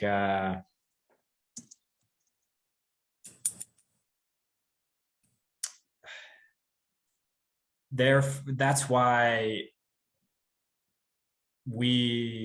our vision for a better future, that's why we dedicate our energy to a just money solution as a cornerstone of our vision for a better future. I like that wording.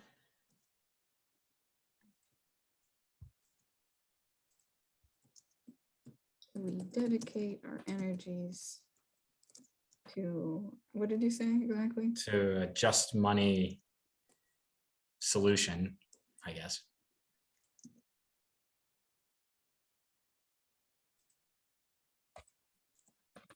Okay. Awesome. So we have 3 people. I think you helped a lot, but maybe that's fine. Or you can you did a good job too, Fernanda.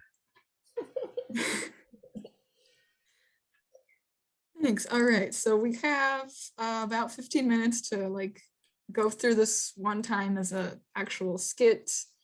Can I have a 2-minute bio break? Yes. I'm taking one. Let's take a 2-minute bio break and come right back. That suits me as well.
Hey, Carl, are you there?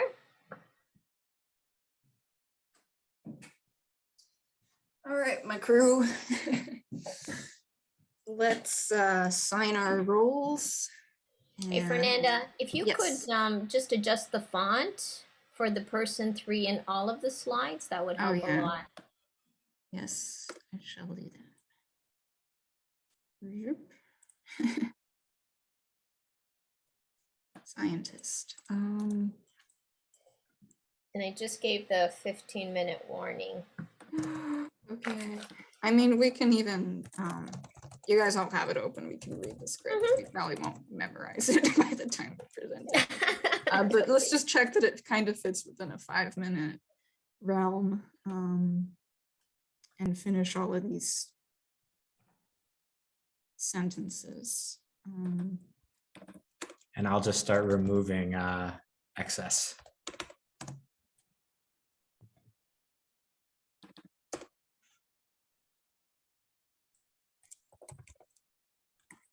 Where does the, okay, put a lot of.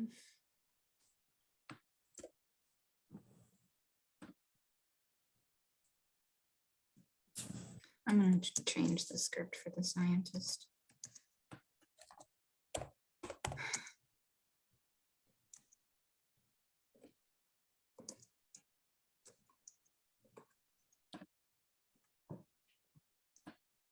How do you copy the formatting? Oh, there's a little thing that looks like a paint brush in the top corner by the printer. By the printer. I see it. Yeah. Congratulations on graduating, by the way. Thanks. Don't know what's next. Don't need to. In the future with climate change and all that. Oh no.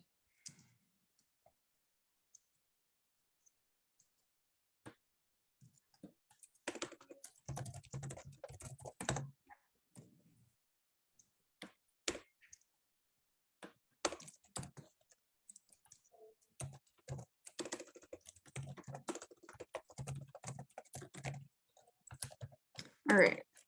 Who wants to be a farmer, a scientist, or a millennial? I'm a little invested in my millennial. Okay. To be honest. Up to you, John. You want to take the farmer or the scientist? But I'll take the farmer. I think he has a simpler message. Awesome. Yeah, that's great. All right. Opening the curtain for Theater of AFJM.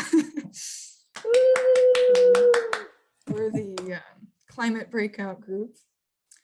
I'll change my name to scientist, maybe on the slide.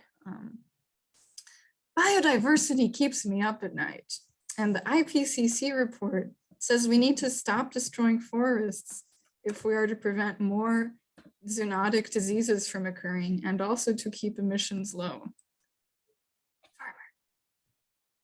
And I'm a farmer, and I've been having my crops freeze or get washed away. I can't feed my family. And I want to build a hydroponic greenhouse. And I'm a millennial. The stability of our planetary ecology and climate are beginning to fall apart. How can I plan for a future or a family with this crisis on the horizon? And we need to reduce the material and energy consumption of the economy in order to have a healthier society and planet.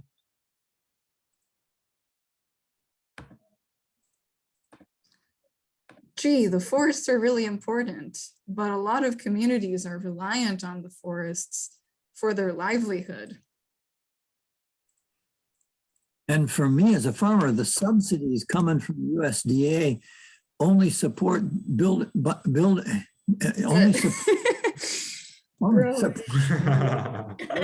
soybeans and corn, not the things that are useful for feeding my family. Yes, that's a good addition. Yeah. Awesome. Right, and not enough for a greenhouse or feeding my family. You're right. But don't we need the economy to grow? People need livelihoods. They need houses. They need public services. How can these needs be met? If the economy doesn't grow, there won't be new jobs. We need growth to tax in order to pay for the things that are necessary for our lives. All together now. Monetary reform can be the solution for all of us. For us all.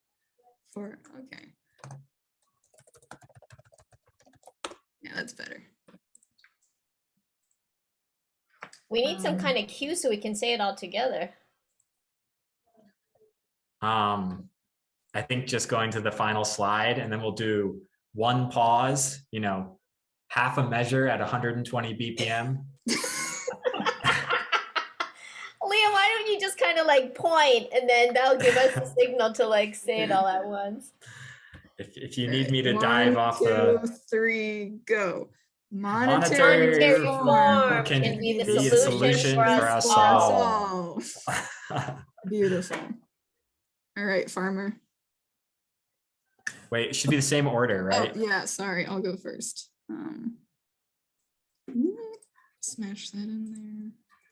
Do we just want to switch the titles from person 1, 2, 3 to scientist, farmer, millennial? Yeah. Yeah, that's a good idea. To scientist. Extractive industries. I want to change my script all of a sudden. Can be counted, and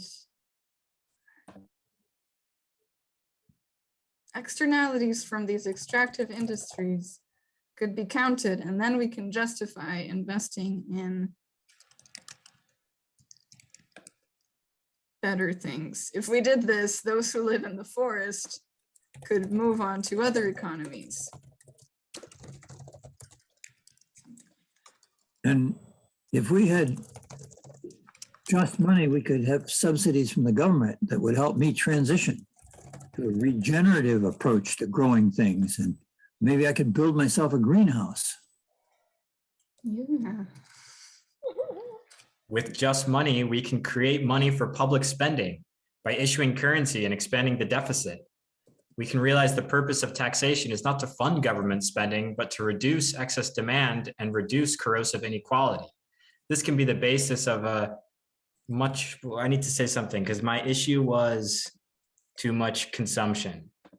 This can be the basis of an economy that provides for our well-being without excessive consumption. Okay, I simplified my script. This is better. The cost of cutting down the forest can be counted and justify investing in its conservation. Yep, sound good. Person 3, we can create money for public spending by issuing currency and expanding the deficit. Person 3 is the millennial, right?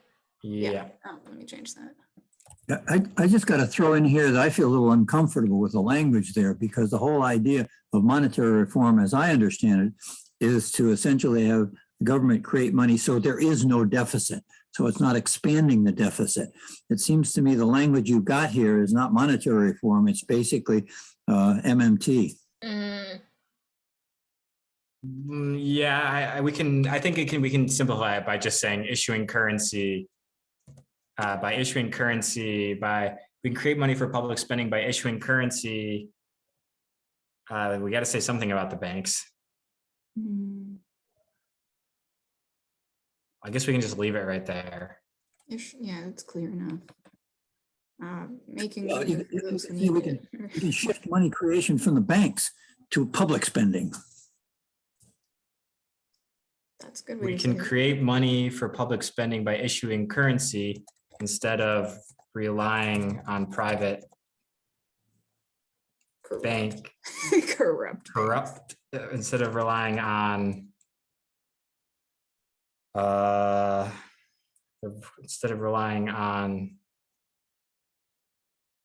private bank, for-profit banks, instead of relying on for-profit banks to create the monetary supply. Right. I guess do we still like that last piece, or should I say, I feel like replacing this taxation issue with this can be the basis of an economy that provides for our well-being without excessive consumption. Yeah, that fits more. That fits more with what my "and" was. Yeah, I'd strike that sentence you got there. I'm doing so.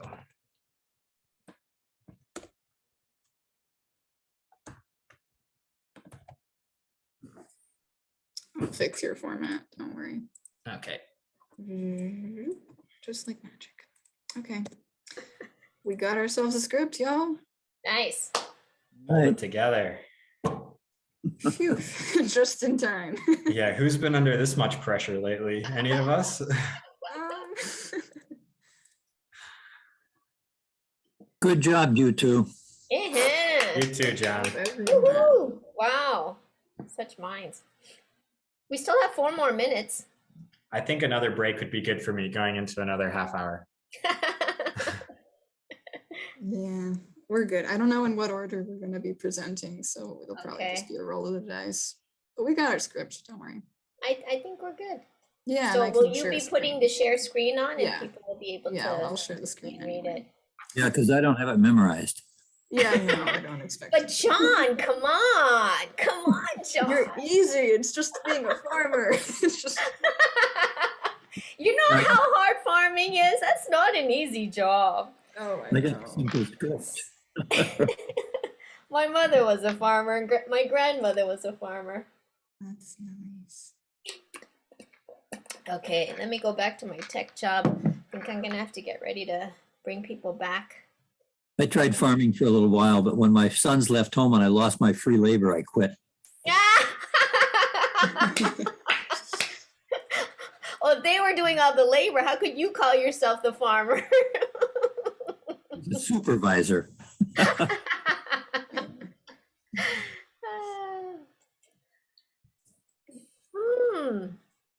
All right. Well, there it is. I'll share it when we need it. I guess Carl didn't actually make it. That's too bad. Yeah, I've not even seen his face. It's So Fernanda, what took you to Texas after you graduated from Penn State? Oh, my family's here in Texas. I'm here for the Okay. holidays. So you're there at home. Yeah, okay, Yeah. gotcha. Yeah, I'm home. Right. I'll be figuring out if I'm going to be working remotely or in one of these 2 places. So you just graduated, is that right? Yep, with my master's. Okay, so what's next for you? I'm probably going to take a year to like build up my person skills and then apply to maybe sustainability PhDs. oh. Okay, Is a new thing. okay. Yeah.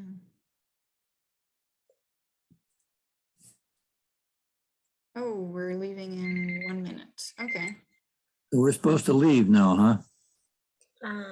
Yeah, we're just about ready. You can stay here until it closes in like less than a minute. Okay. What are you up to these days, Liam? Well, I still work for my firm in Amsterdam, which is focused on renewable energy and kind of the 3rd industrial revolution of the grid. I applied to the public policy school at Princeton because that's where my partners studied, and they didn't let me in. I think I probably had a bit too much passion and a bit too irregular, but but things are good here. Oh, good. Things will come Really together. nice to see you.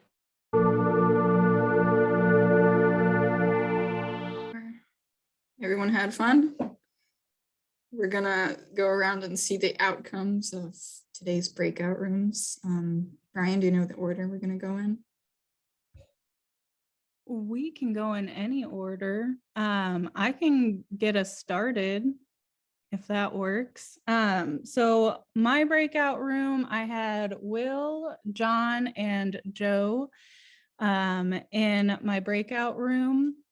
And we all did a round of sharing, tying our money stories into the housing crisis. And as we each shared our stories, kind of by the end of it, we all agreed. Well, I don't know if we all agreed, but it was brought up that we often talk about the monetary reform in the same circles with people who already think the same about it. And so we really kind of stress the importance of talking to the people who are most impacted by our current monetary system and really bringing that awareness to that level, because maybe when we're talking in spaces with people who are either benefiting or even thriving from the current monetary system,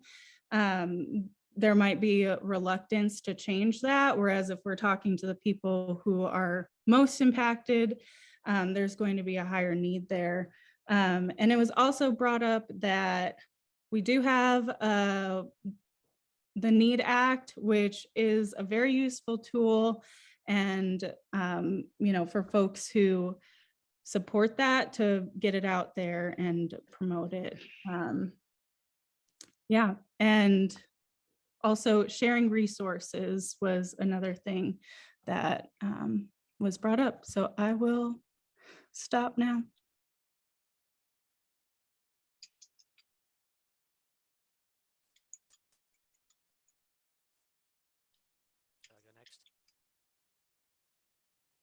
All right, I'll go next. So I was in a group with Mark Young and Sue.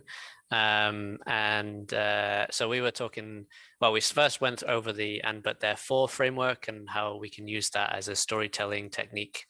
And so we went ahead and Mark and Sue made their own versions of the and but therefore framework to try and help with their structuring of their stories. And we had kind of a difference because you can take this framework anywhere you like, in terms of we can use telling a story about the general problems in society, like adding in numbers or adding in like about just generally about the US or Canada or wherever you are, to a very much a personal story about where you've come from and some of the challenges, or comparing it to now. This was how Sue did it.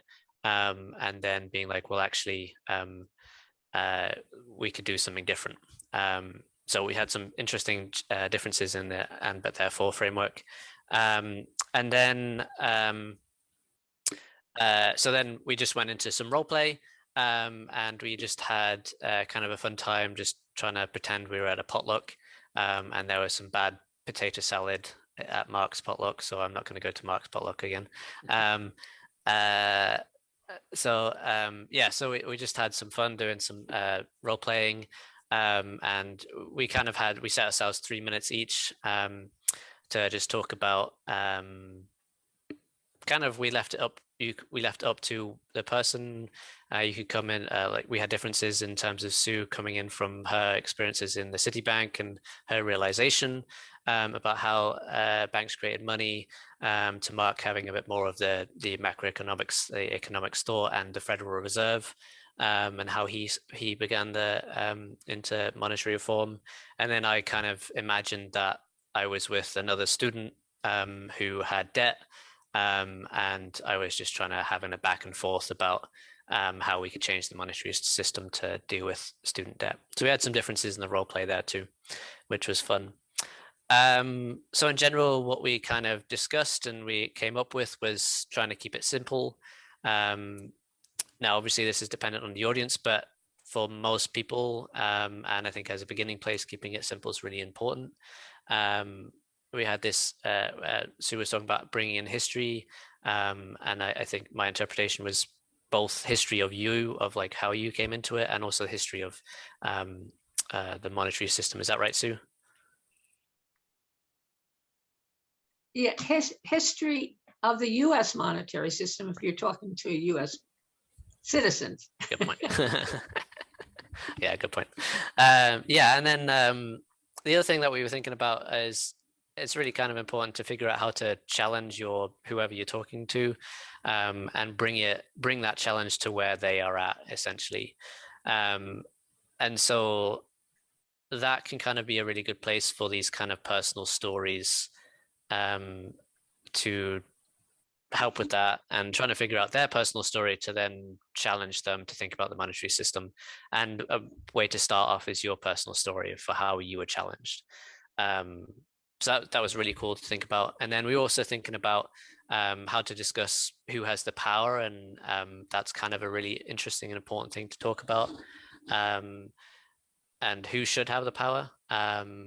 And then we had some devil advocate discussions about, oh, what about inflation, and oh, what about the government? And one of the things that Mark was talking about was talking, depending on the person, but giving a difference between the kind of asset inflation and the general inflation, and trying to differentiate that. And also in the current timing, people are saying with the Build Back Better stuff in the US, oh, inflation's happening because of this, but actually the Build Back Better hasn't even gone through the government, I think. So inflation is something else, supply and demand stuff. So that kind of comparison, just to be like, you know what, inflation isn't just to do with adding money to the system. So we had some really cool discussions, and with that, I will pass it to the next group.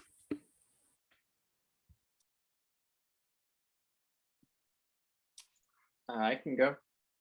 We had Stephen, Paul, and Joshua in my group. And can you all hear me? Okay, great. My topic was, our topic, well, was inequality, but we covered a lot of different things. And we did the potluck exercise where everybody just gave the story as they do it now, so that we could kind of see what people have figured out to this point. And in 3 minutes covered a lot of different ground, from talking about relevant topical things right now, like inflation fears, or debt, or the why it is that there isn't enough money to pay back all the debts and things like that. There was many different approaches. Everybody had a different approach, but many of us ultimately highlighted private bank money creation. And then we watched the ABT videos on YouTube, and those challenged us to get really concise. And we tried our best in this Google Doc that I just put a link to here in the chat. Stephen had to drop off early, so we just have Paul, Joshua, and I. All right, I guess I could share my screen quickly, just so you see, for those of you who may not be looking at the Google Doc. Let's see here. Grab the right one, hopefully. All right. Can you see something that says? Yep. Yes. Okay. So anyway, we're going to try and capture in here with these. This is Joshua's, and here is Paul's. So you all are all welcome to look at these. I guess I could just read them quickly, since so mine was, right now 70% of America's wealth is owned by just 10% of Americans, and that inequality is getting worse right now, not better. But history shows us that such inequality can be reduced peacefully and quickly. For 30 straight years between 1945 and 1975, poverty and inequality both decreased a lot in the US and around the globe. Therefore, we need post-war style debt forgiveness immediately. It is possible by putting money creation back in the hands of the government. And Joshua, do you want to read yours real quick? Do we have time for that? Sorry, I just started reading. Maybe we don't have time, but people could. We did get them pretty concise in the end, I thought. Go for it. Go for it. Go for it. Okay, right now in Canada, some of the income taxes collected by us goes to pay down our national debt. And that's important because interest is accruing on it. It was 600 billion before the pandemic, which means less of our tax actually goes to paying down the principal. But this debt accumulation is happening only because we as a nation have agreed to play by the bank's rules and now allow them to issue all our money and charge us interest on every single dollar issued. Therefore, we should repatriate our money supply, make it government issued so we're not paying interest on every dollar in circulation.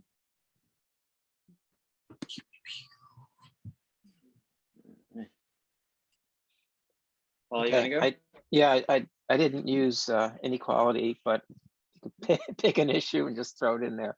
So I tried to just force myself to be super concise. So reversing climate change is essential since it threatens the existence of human life as we know it. And it's crucial that we develop the technology to accomplish this. But the costs are projected to be many times higher than the amounts we normally spend each year just to keep the country functioning. Therefore, we have to find a way to access the money needed. There is a way. Just ask me. So that's where one of the things that we ended up discussing was just like where to direct people afterwards. And I was saying that for myself, I feel like sometimes I end up kind of going on and on because I want to communicate more and more of the picture. And I don't always know when to stop and where to refer someone to get, you know, concisely and compellingly the picture. So I have a little note to myself here as an addition is that you have to be, if you want to get your foot in the door, you have to be provocative. I would just say the way is you print money and then you'll get this immediate guffaw from the person you're talking to. And it opens up the conversation. Otherwise, I don't care. You can have a TED Talk. You could be the most charismatic person in the world. And there are lots of good TED Talks on money. It doesn't really register with people. So you have to know when to shut up. So. And if anyone else would like to put their ABT in that document, it's that Google Doc could be a repository for different versions. All right, thanks. All done, Sam?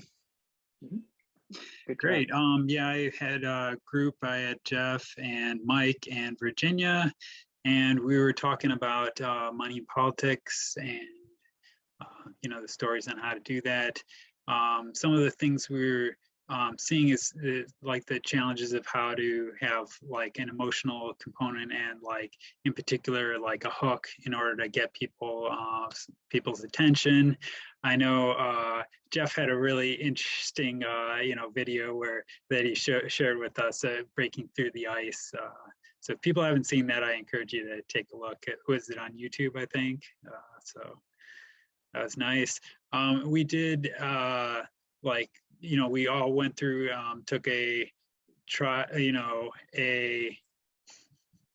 yes, we took a time. I don't think anybody took more than 3 minutes to go through it. So we had plenty of time going through it. The challenge part of it would be how to, like Virginia was saying, like how to be, you know, not to assume people's intentions on it, but rather to like, you know, we want to draw people in. And yeah, like it's challenging not to, you know, go on for a long time sometimes, but I think we were all able to use a brief and but therefore on it.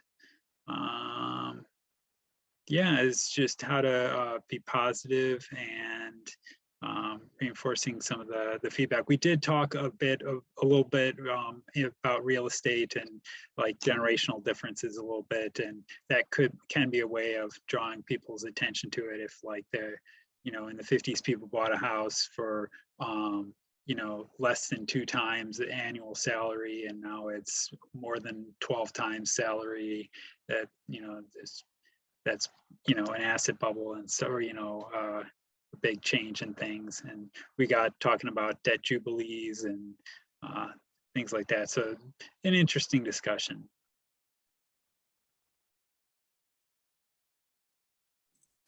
Okay, and the last breakout room was with John Howell and Liam Considine and myself, and we also got a lot of help from Bo, so thank you, Bo, for jumping in. And I will share my screen so that we can present our little skit. We didn't have time to memorize our lines, so I'll just go through. Here it is.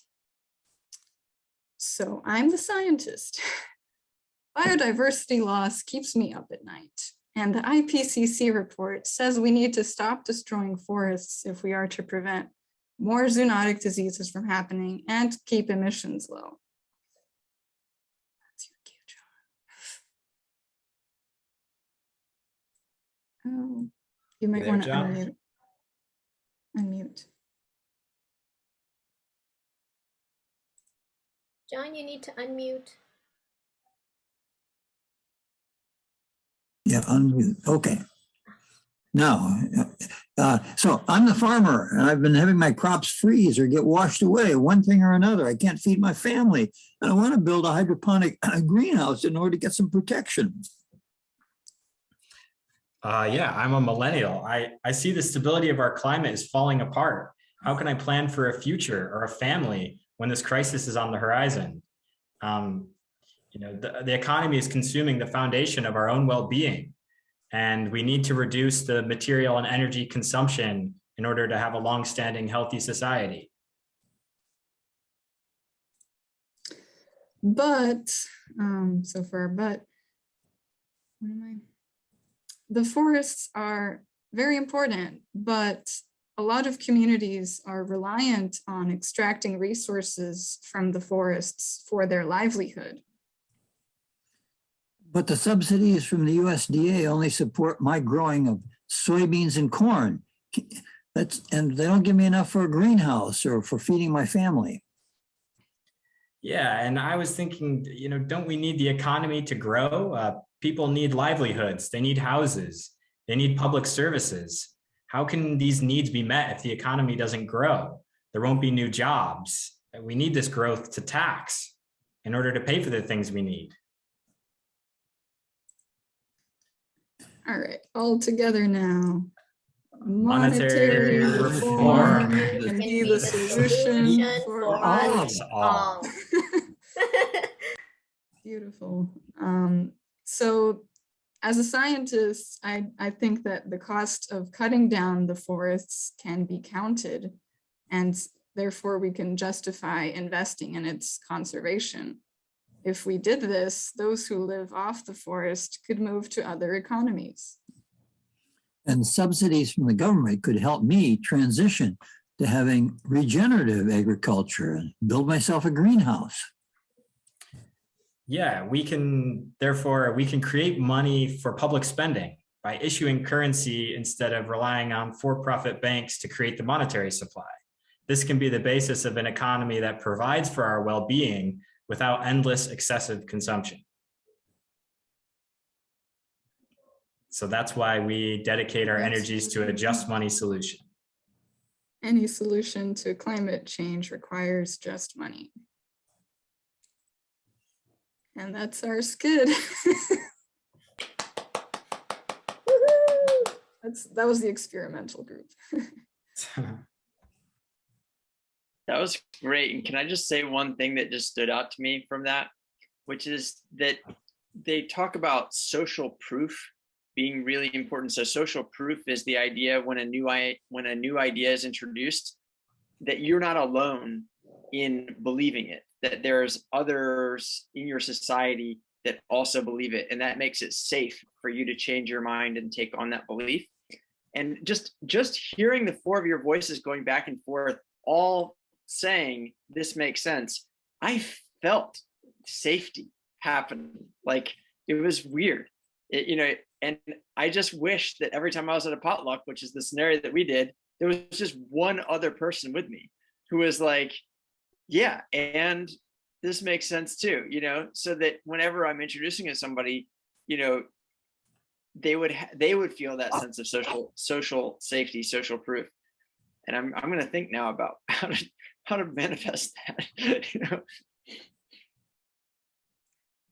Yeah, thanks for the feedback, Sam. All of your guys' reports from your breakout room are also really inspiring. So now we have about 20 minutes or so to go through Q&A if anyone has comments or feedback about how your experience went in the breakout rooms. We're happy to hear it.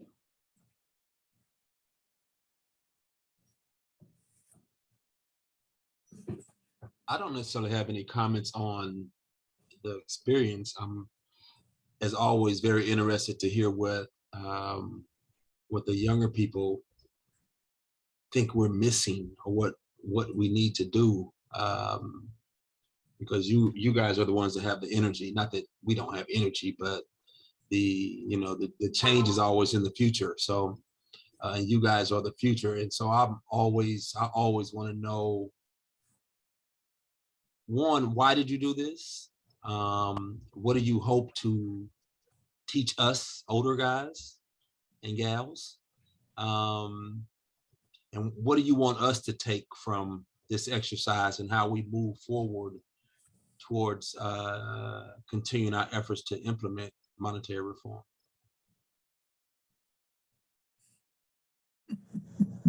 Jump right up.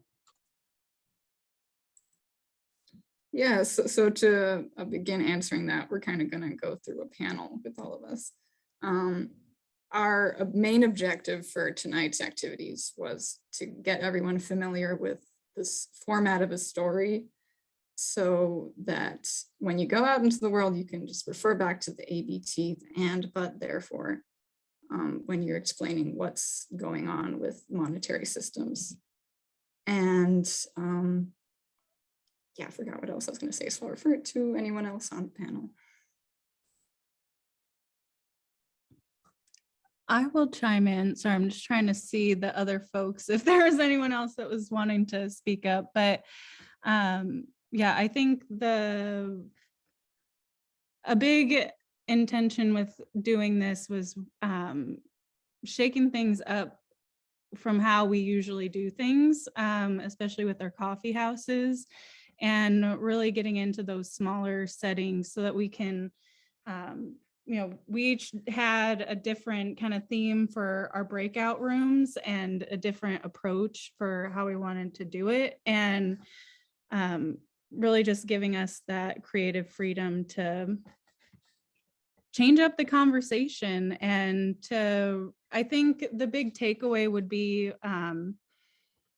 which this was something that was brought up in my group, but we often are talking amongst intellectuals, and that doesn't really translate very well outside of these circles. And so I think like really just stressing the importance of talking to everyday people about this and encouraging us to branch out outside of the circles that we usually frequent to talk about monetary reform.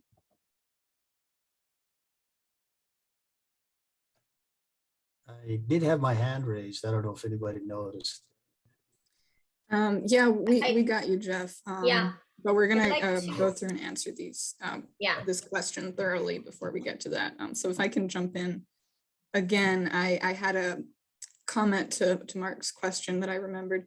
In my breakout room, we had the conversation about how myself and Liam, we both envision monetary reform not just about who makes the money, but also more of an umbrella term for even like the subsidies and the externalities, which came out in our play. As you can see, those were some of the themes that we touched on, is like, where does the money go?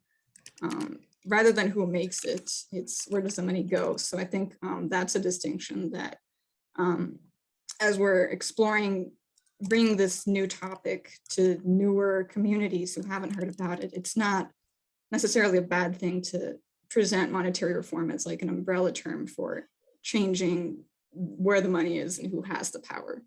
But focusing on like the banking stuff and like all of those technicalities kind of is really more intimidating for people who are not in the field of economics. So externalities and subsidies are like way more accessible to people in my crowd, I think. So that's just my comment.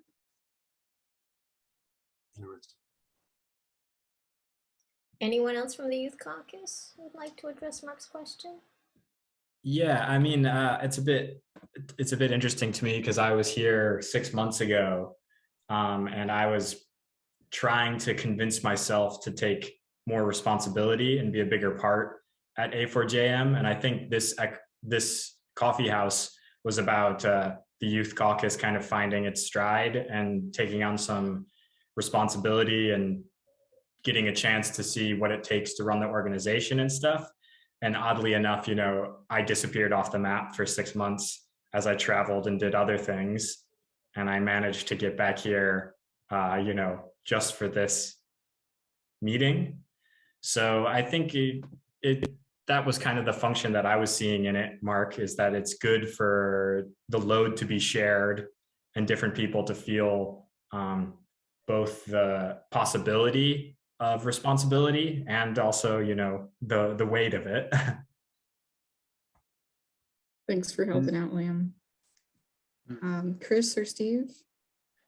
Oh, Well, one thing that I wanted to do was, it's important to have a sense of community, and it's helpful to have people supporting each other, and things don't have to be perfect right away, but I know part of it is like just being able to share and listen and trying to relate to other people. I think that's what it would often get through. And like, if you really are listening to people, then I think they're more likely to listen in turn. And if you have more communication, like there might be an interest, and people might be able to dig more into things over time. Thanks. Chris, do All you right, have anything? we'll take Jeff's question now. Okay. And you're muted still. There you go. Yeah, it's so it really is nice to see that the Youth Caucus is engaging, and I'm extremely interested in seeing how it progresses, because we all have that difficulty in bringing up the conversation about monetary reform. So we did come up with some good ideas. Of course, the most obvious one is to keep the message as simple as you possibly can, and possibly try to, you know, provide a hook, something like the goofy video that I shared with everybody, like that.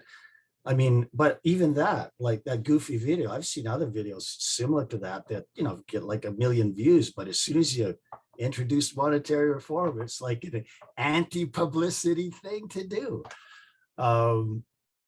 So it's good to see the youth, because I really see it as a fight for the youth, millennials or whatever, Gen X. You guys are extremely disadvantaged financially just because of when you were born. And I provided a metric for Steve in our little breakout rooms. So any way we can support you guys, the youth, I'm in.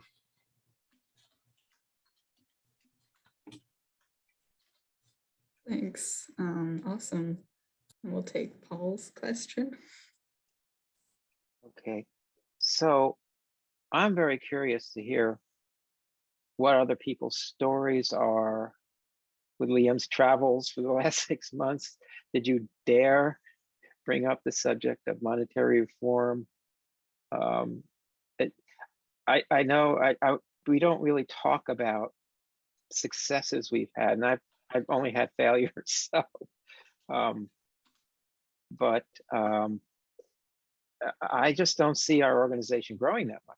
And I think that's an indication that we're not successful yet. And I'm sure we can be, but we haven't found the hook. We haven't found a way of, like I say, being provocative without being overbearing. Unfortunately, we all get it. And it's very hard to get in the heads of some people who don't get it. And so again, I'd be interested to hear what luck people have had, and what responses do they get when they get blown off even. And maybe we could do some triage, like, okay, let's run the video again and run it backwards. And what could you have said, you know, to maybe keep the person's interest? Or we have to come up with these techniques and these methods. And I don't know. As soon as you get into banking, I had a long conversation with a group. It was a video podcast, and the host was very interested in it, but he kept going to the Federal Reserve. You know, explain the Federal Reserve to me, you know, and he would not accept anything I said. Not that he didn't, he just couldn't digest it. And people go down these rabbit holes, and we have to find a way of presenting our message without letting that happen.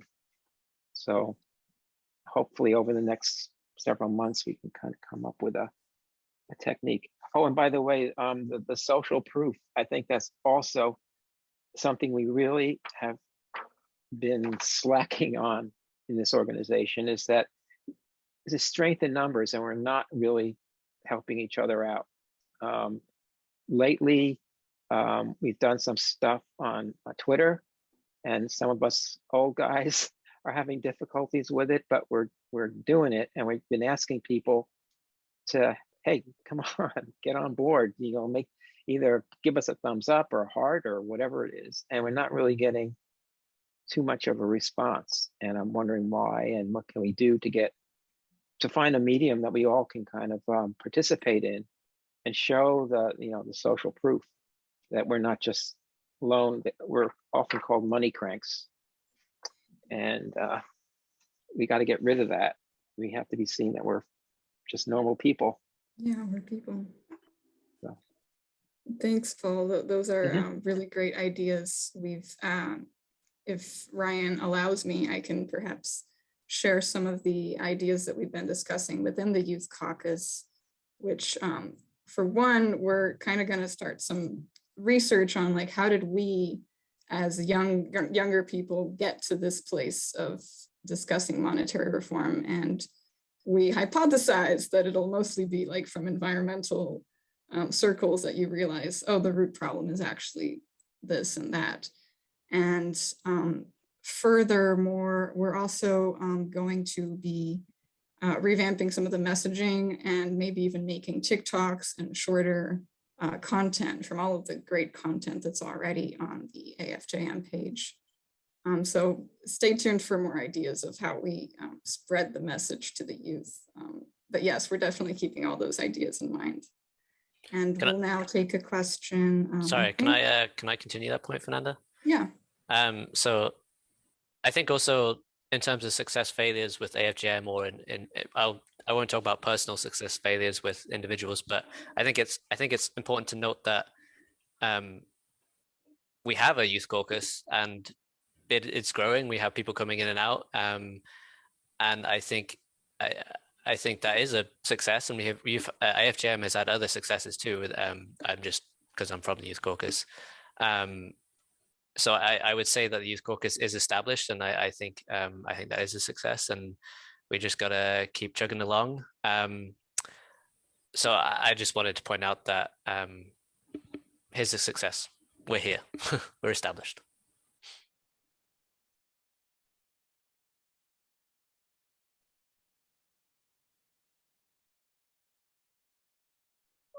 Well, I think you're still, oh, sorry, Fernanda. So is Paul or Sue next? I got confused. Sue.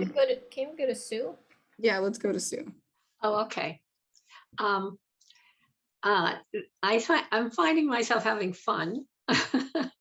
And, I just want to say to the Youth Caucus, because this is my research that I'm heavily involved in right now about the history of this country.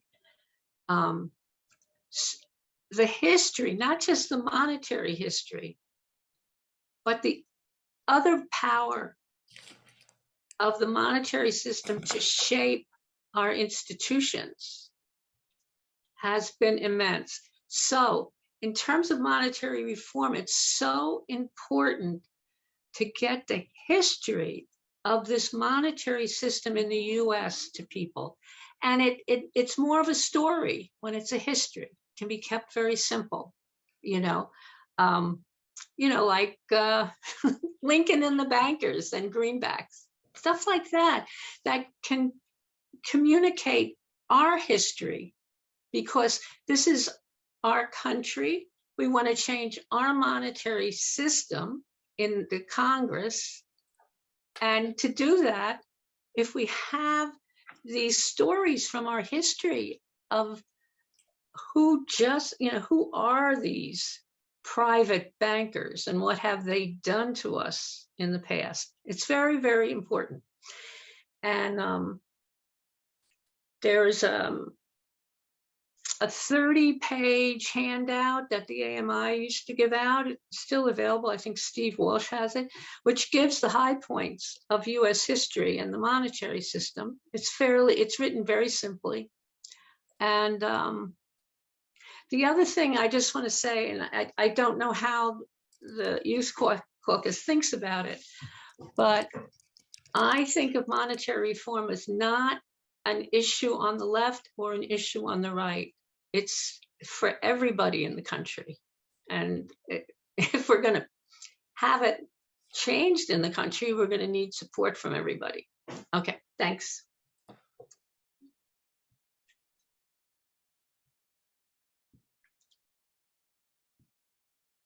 And then we had Mark Young with a question.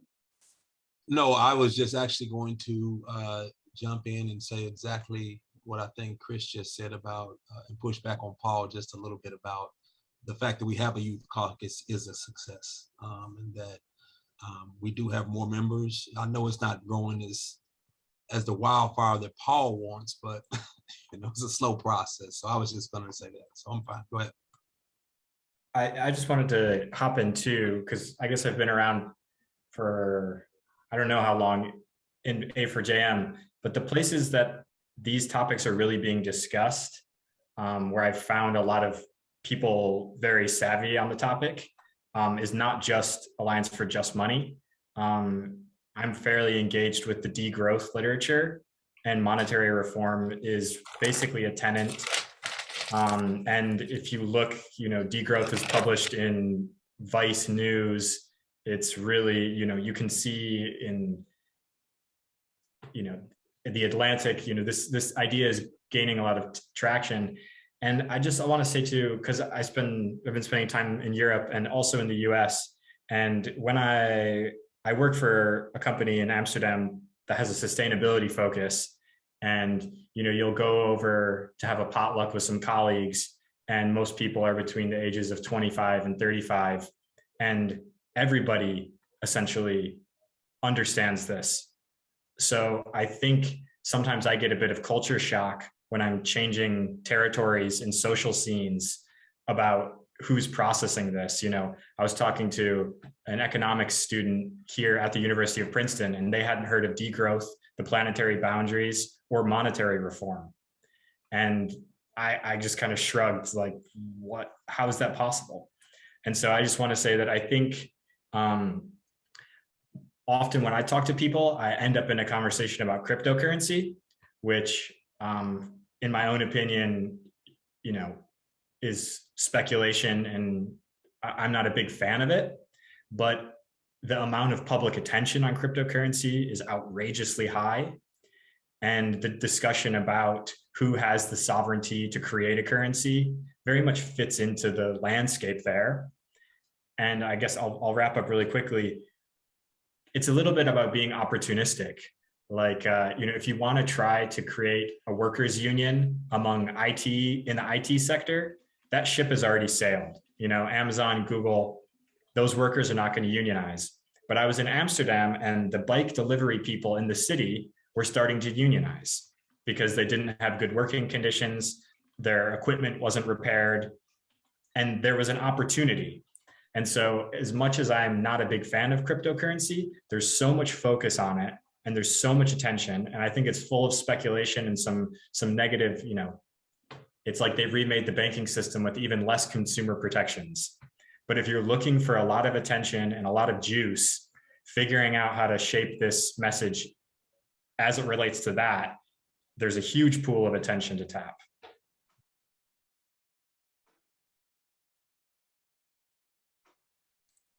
All right, Boyan, we'll hear from you. Well, I want to just thank the Youth Caucus again for taking the initiative to do something different than how things are done. I love the music. I love the small, intimate gatherings, the specific themes that you've chosen. And this ABT, going through that process in the small group was quite fascinating. My question is, I think Sam mentioned something about having a Google Doc with all of these ABTs on, and I'm just wondering, did you have some ideas about how to, like, what is the next step after that? With the ABTs, I mean. So we didn't have any ideas yet, but we could return to those ideas in the new year. With we could play with those. So yeah, if it would be honest, it would be really great if people can add in your ABTs to Sam's link, and we can for sure take those. Or post your ABTs in the chat, and we can also save those and pop them in. So either or, please put them in. That would be amazing. One thing I'd like to add would be, I think something that could be a nice outreach would be testimonials. So if you have your ABT story, you can have a nice photo, and that could be something that could be great outreach on social media. So just on that, Steve, how long do you need the testimonials? Oh, well, if it were something like, if you wanted to say, put it on Instagram or something, like, it would probably have to be like on the shorter side. What's shorter? Like a few sentences or something. Oh, a few sentences. Like it has to be pretty short for some of the social media ones, or it depends on what it is. At Facebook, it could be a little longer. It depends. But I think having lots of stories will be helpful. Okay. Thank you.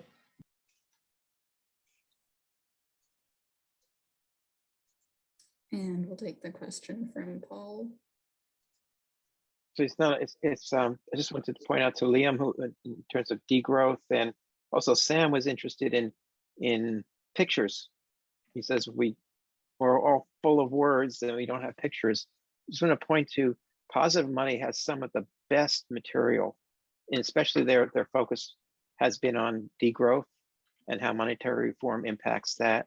And maybe 60 years ago, before they kind of morphed into something which is, I don't know what they are now, but great cartoons, just wonderful material. So if people haven't gone to the Positive Money site, I'd spend some time there. It's really entertaining. They did a fantastic job. But so just want to point that out.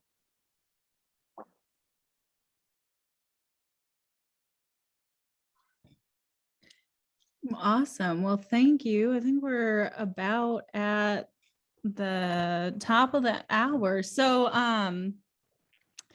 yeah, thank you all for coming out tonight and trying something different with the Youth Caucus. Yeah, I really appreciate all that attended, and hopefully definitely add your ABT story to Sam's file and be on the lookout, because we are a force, and we need your help, right? Like we're all in this together. And one maybe plus side to some what the Alliance is trying to do for next year, we're actually looking to hire on a social media staff person. So hopefully, that will help us get us into gear and get into those circles. So yeah, be on the lookout for that, because I think that will be really helpful, having a person that is dedicated to social media and our outreach efforts in that department. I did just want to throw out that our next coffee house, we're back to our normal schedule, will be January 24th, and it is monetary efforts with the League of Women Voters, and John Howell will be helping us out with that one. So registration can be found there. Also, I'm sure you're familiar with those end of year plugs. We are running an end of year donation campaign. So if you like what you see tonight and just in general from the Alliance for Just Money, the donation link is right there. And if you would like to get more involved, I will share that link as well. But again, thank you so much for coming out, and thank you to the Youth Caucus. I know you all have meant a lot to me this year, so I appreciate each and every one of you. And yeah, thank you. Can we take a moment, if you could just, everybody can unmute. I'm going to spotlight the leaders from tonight, and let's just give them a real warm applause of gratitude. Let me hold on one second. Let me get the others. Bo you is guys doing like to fancy. play? He knows how to do stuff, huh? You like this? Yeah. Okay, let's unmute and let's give them a hand. Woohoo!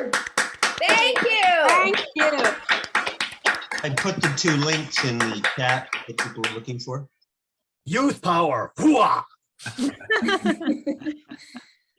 Thank you all. So We if appreciate anyone else is the under support. 50. and Everybody have a wants to good join Christmas if you celebrate it. SAC team. Yeah. Happy Merry Christmas. holidays. Happy holidays, Christmas. everyone. Happy holidays. Bye, everybody. See you in the new year. Bye-bye.